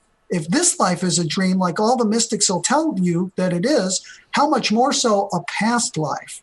So everything is true, but then again, nothing is true. You know, you have children who give, and I said there's always alternate explanations for things. So let's say that a child is very young and they're having, and I've seen stories like this, and they remember when they were this other person that died a certain time before they were born in an adjacent town, and then they tracked this person down and everything they said was true. So that would seem to be incontrovertible truth of reincarnation. But guess what? If everything is all consciousness, if through our subconscious minds we have access to all other minds and all other memories, which we do because it's one field of consciousness, that child could just be tapping into a personality that lived that other life. Yeah. So that's just, and so there's always other explanations. But so everything is true, but then again, nothing's true. One thing that I do kind of steer away from is I never intentionally seek out demonic forces or spirits. I had that one that possessed me, dogged me for years afterwards. It was more like a gnat around your head or a fly, more of a nuisance. But anytime I thought of it or talked about it, it would come in until Kathy finally, released it.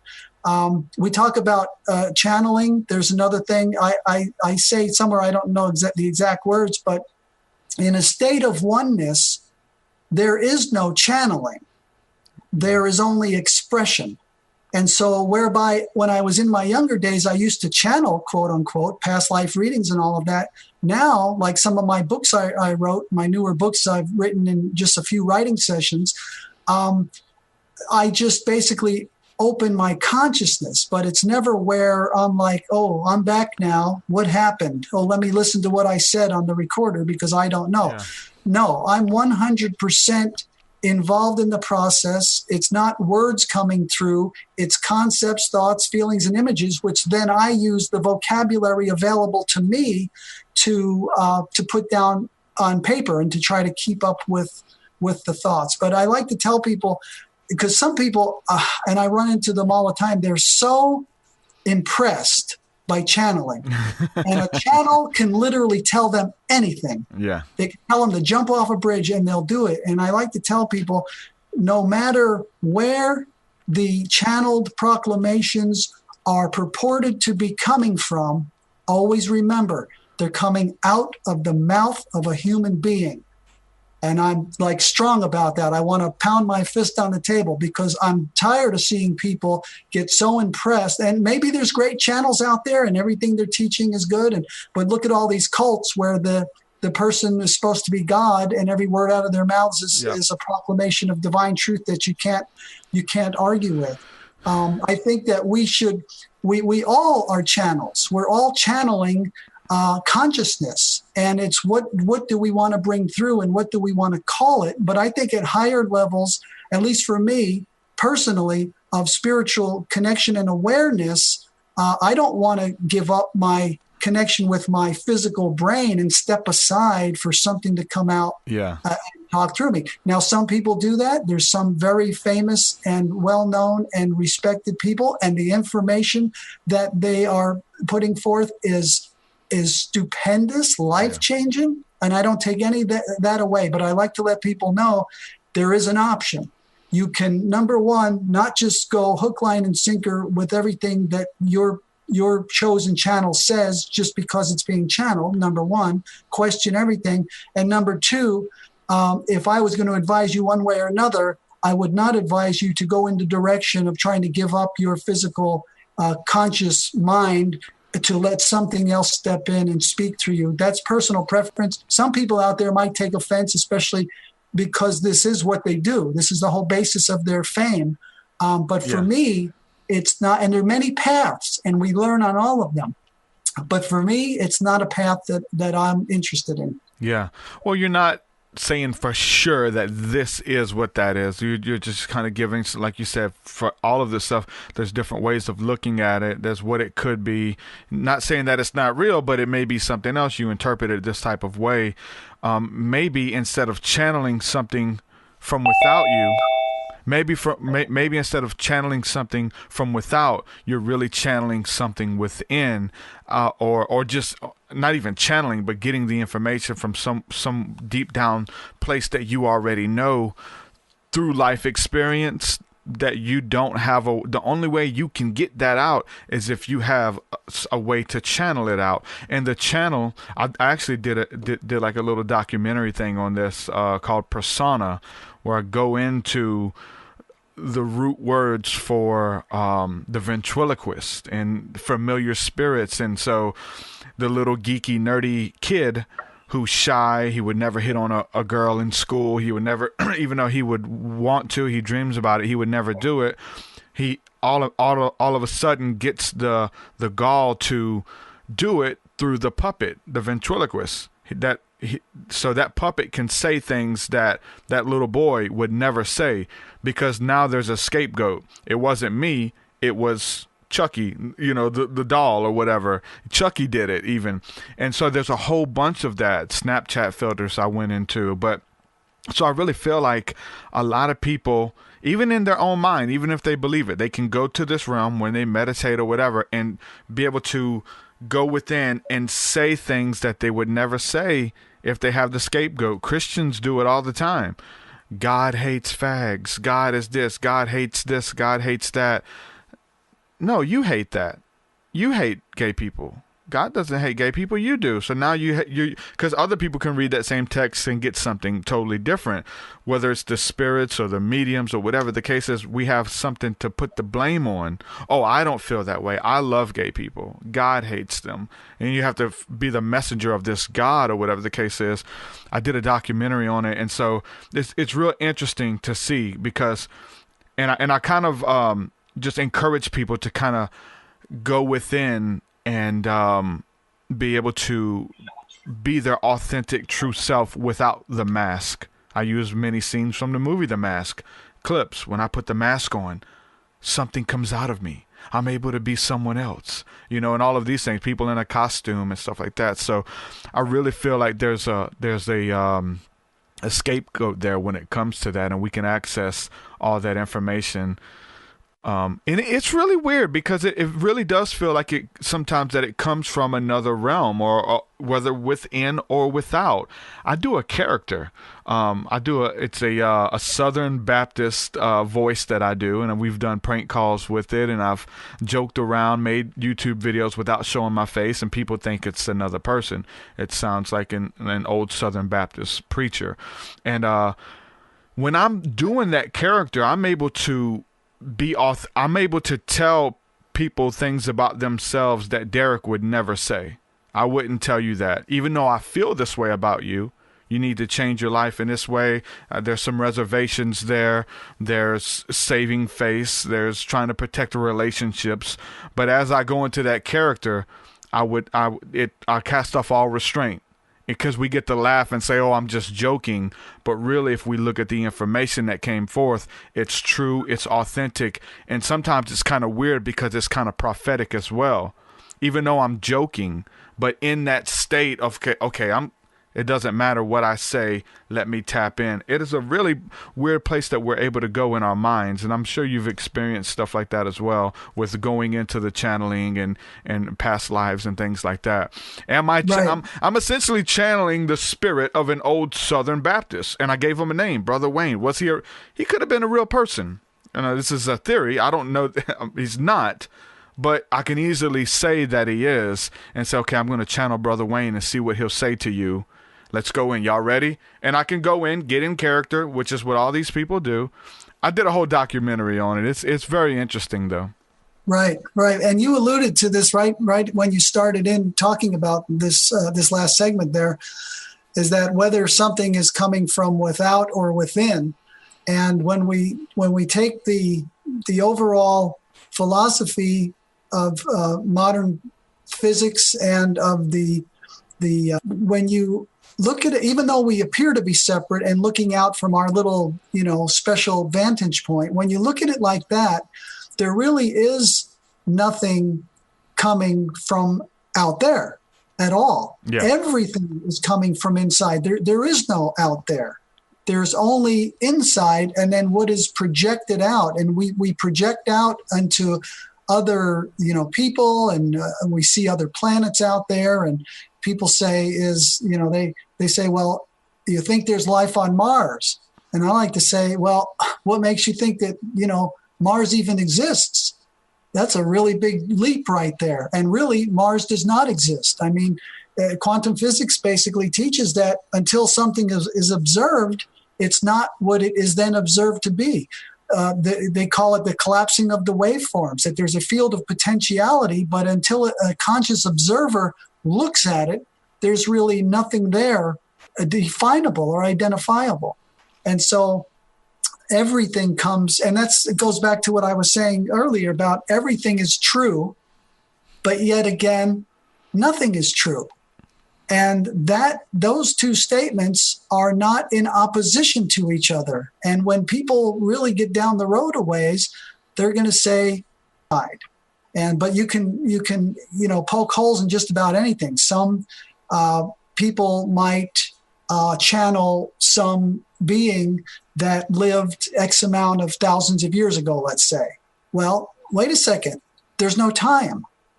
We know this. If we're spiritually inclined or if we're a quantum physicist, we know there's no time.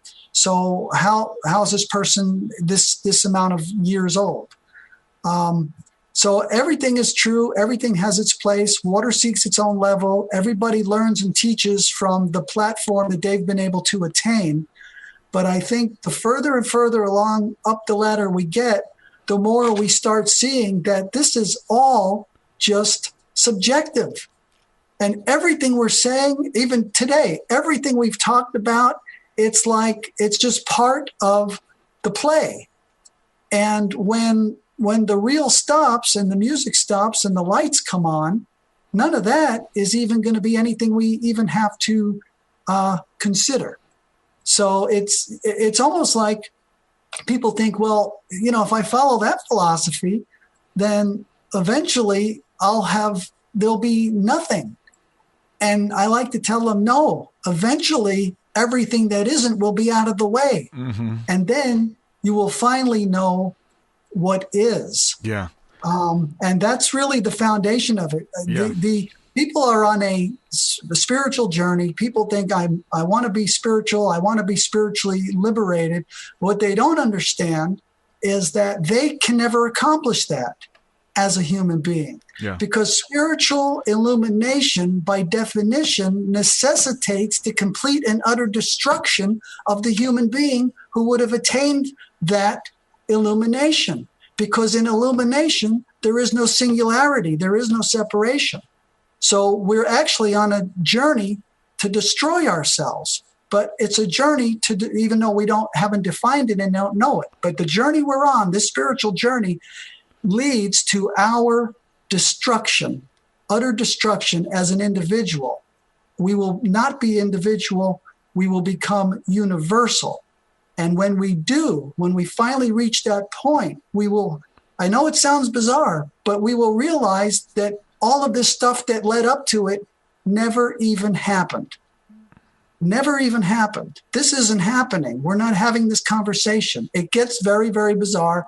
And so we always have to reel it back in. But the further you go and the more you can intuitively tap into truth, the more bizarre it gets and the fewer people are going to be able to really follow it. Maybe many can follow it conceptually, but when you start to incept this viscerally, this just blows everything out of the water. People say, well, you can explain away everything with that kind of philosophy. Yes, exactly. You can explain away everything, and that is the goal. Now, are you talking about just reality itself, or time? Because time has a way of just kind of erasing everything, and you may see some fingerprints here and there, but 100 years from now, this conversation, I mean, it happened. It's recorded unless it gets erased, and people who experienced it and their kids, and you're going to live on through thoughts and through, emotions and memories, but we don't exist in 100 years, right? So you talking about time erasing everything? Because, I mean, supposedly, reality is going to, whatever this is, could keep going, but we don't exist, at least in this form. Is that kind of what you're alluding to? Because time is scary. I've been thinking about that the last couple of weeks and kind of freaking myself out about death and about we're talking about creating these beautiful lives for ourselves, being able to do what we love for a living. Now that I'm doing that, I don't want it to change. I don't want it to stop. Creating beautiful experiences with people, even just in this realm, like the going swimming, picking flowers, eating chocolate, laughing, making friends laugh, have a couple drinks, little things like that. That we're in this place experiencing this reality is going to come to an end. It's kind of scary. It's kind of overwhelming. Is that kind of what you're alluding to? Because is it the fear of soon enough it doesn't matter because it's going to be erased? Time feels like it's speeding up, maybe with age or whatever, but days are seem like they're going by faster. I know there's no such thing as time, but it's our perception of time, whether it's just in the eye of the beholder or if it really is something going on where we just feel like, damn, we're, the time is slipping away. What do you mean by that? Well, time is basically subjective. Time is relevant. For instance, it always seems like it takes longer to get to where you're going than the trip back. It seems to go really fast. Yeah. And time seems to go really slow for young people. They can't wait to grow up. And then when you start getting over a certain point, now you can't slow it down. Every time you turn around, it's another 10 years, literally. Yeah. But I don't think of time as erasing anything. First of all, it's a non-thing. So there is no time, so it can't do anything. But there's actually nothing to erase. So like we could say, well, this recording is, this interview, this conversation is recorded. Or something. It's preserved later, but preserved where? If we take quantum physics and mysticism at face value and to the deepest levels of what they might actually imply, there not only was there not a conversation, there is no recording. There are no computers. There is no internet. It's like if I had a dream last night that I talked to I don't know, just Madonna, by telephone, and I wake up and I think, well, that was a dream. So I know that it's hard to.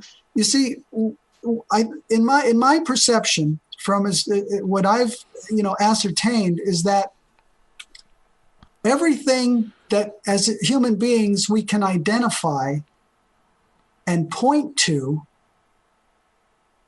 is not. It's not. It's not there. What exists is experience. We're having the experience of having a conversation. Other people can experience that they have a computer and they can go to YouTube and they can watch this. Yeah. But it's all subjective. It's all projected out. And consciousness has an interplay. It's always interplaying with itself. And that's why other parts of ourselves who think they're separate from us can watch this conversation. But and that's why, a lot of spiritual teachings or teachers, they really make things simple, and they kind of explain things, and so people can get into a comfortable thing, and they can say, okay, well, finally I realized I was bad in a past life, and I got shot and that's why I have this birthmark on my chest. And you know, or even psychology, you know, my father didn't give me love and that's why I'm like this, or, you know, somebody left me. And so we can explain. So we're looking for explanations. But for me personally, the further down the spiritual rabbit hole that I've gone, the more it's like I'm not gaining anything.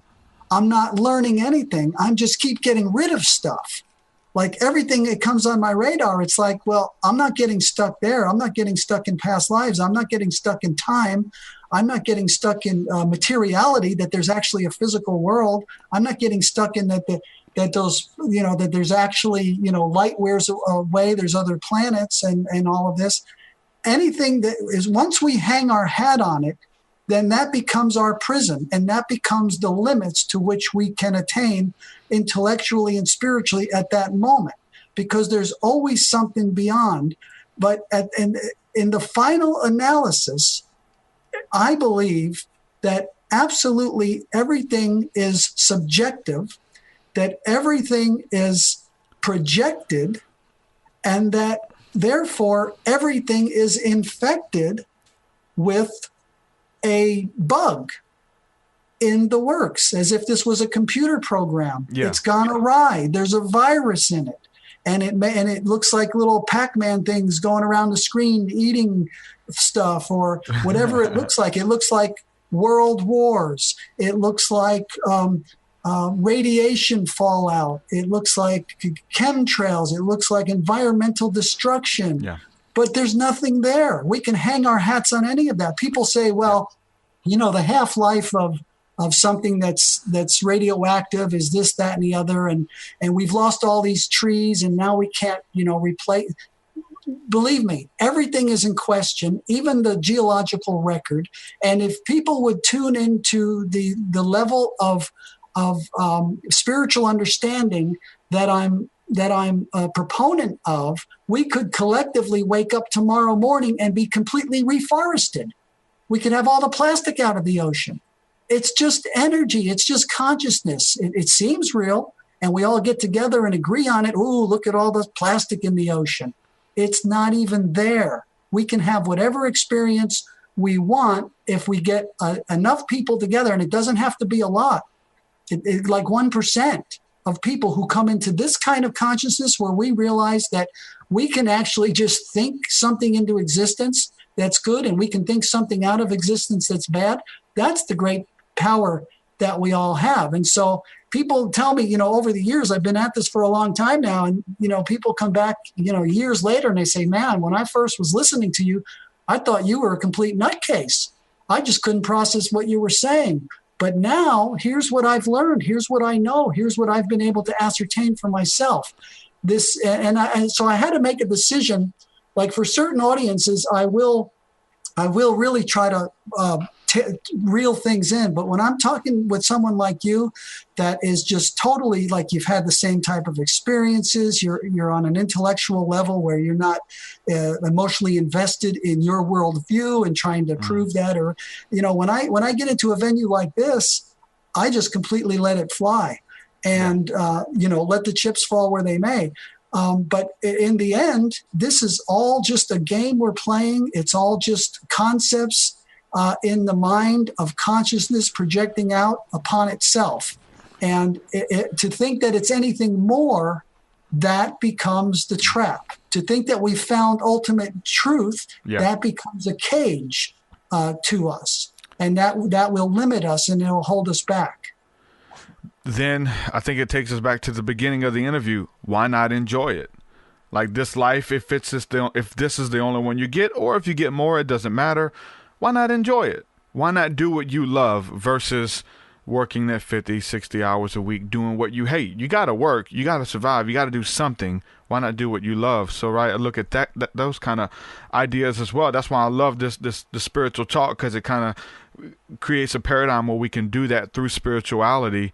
But if this realm doesn't exist, right, or just nothing exists or nothing matters, as you're saying, what about the afterlife? I mean, there's this weird notion that we're being tested, whether we selected this test, or we are being tested to see where we're going to go, which house we're going to live in, whatever's going on the other side, if that even exists.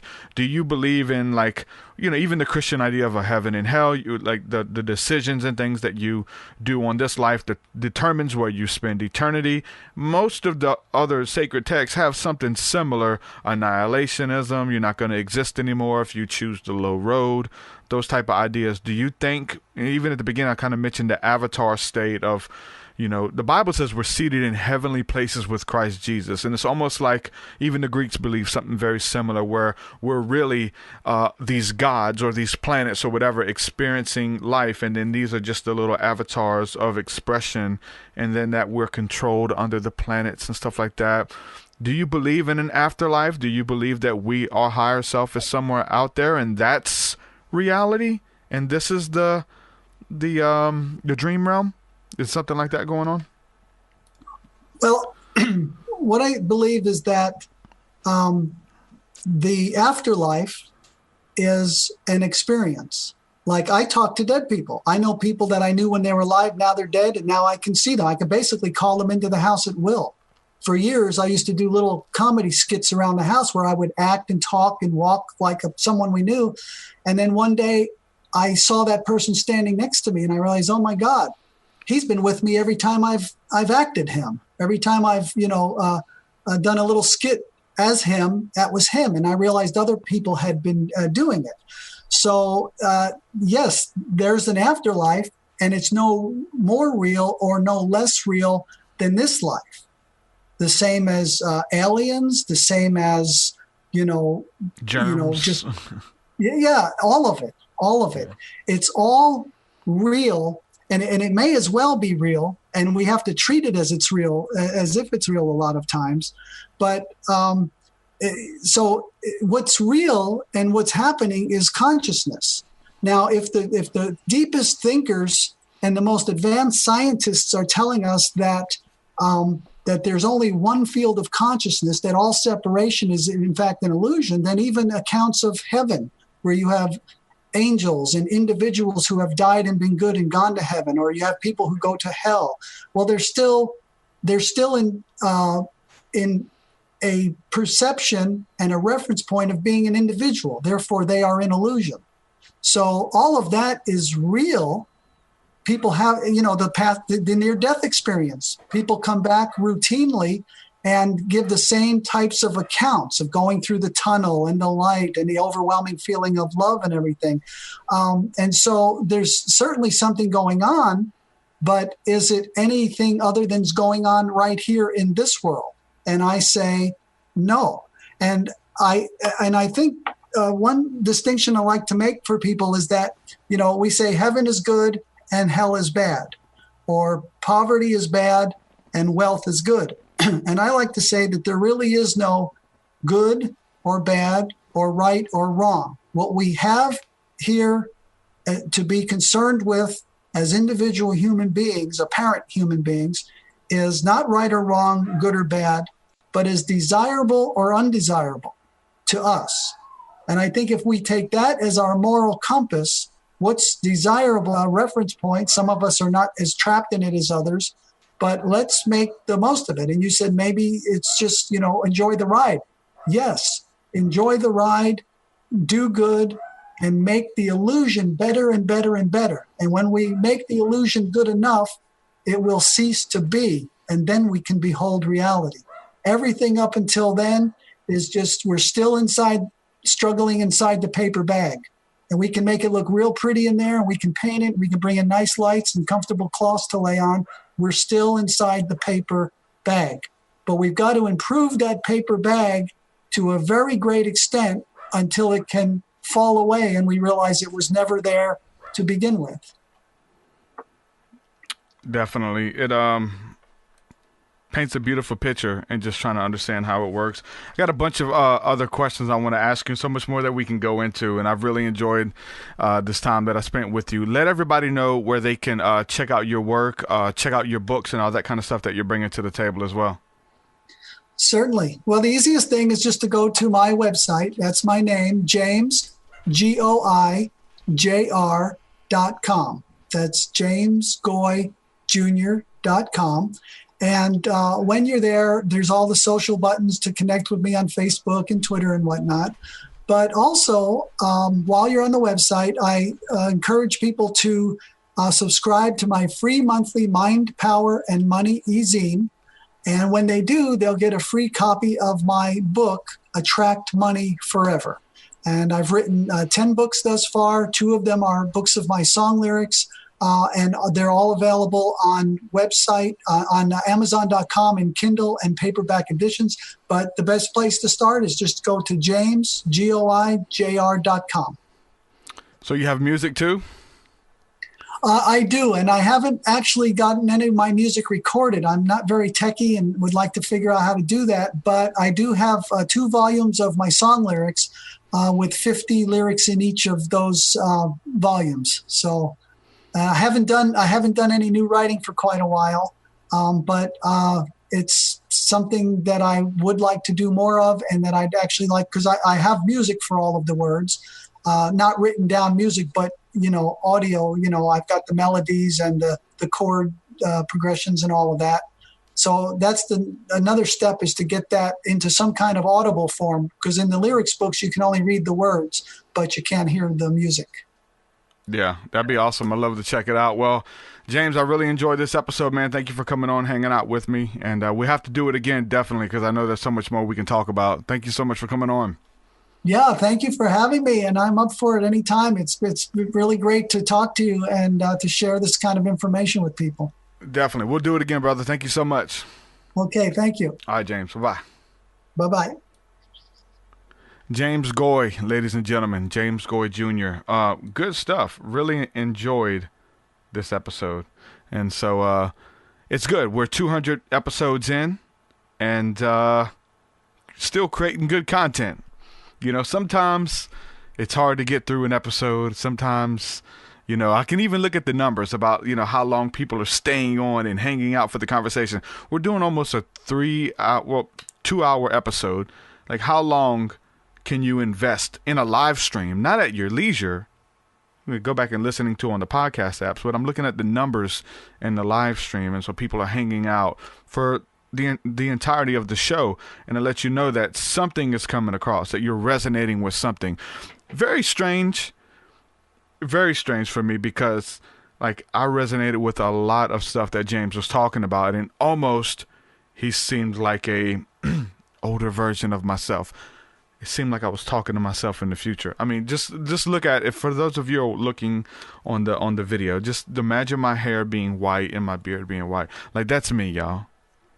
He was like, this stuff kind of happened in his late 40s, 48, he said, where he started to kind of get into a lot more of this stuff and be able to manifest it. I'm a lot younger, and that's how this stuff kind of works, just for being open and honest. Then the people who are younger than me can start having these encounters as well. People can start living the life that they want for themselves, or whatever it is, spirituality, have your cryptic experiences, mystical experiences, angels, aliens, God, whatever the case is, like, you can experience that stuff. And so it's very interesting, and I'm coming it ain't got nothing to do with the Bible. It ain't got nothing to do with the Quran. It ain't got nothing to do with the Bhagavad Gita, Abraham Hicks, the raw material. It ain't have nothing to do with that. But in the end, spiritual people on the path of spirituality, it seems that we're coming to the same conclusions at the end.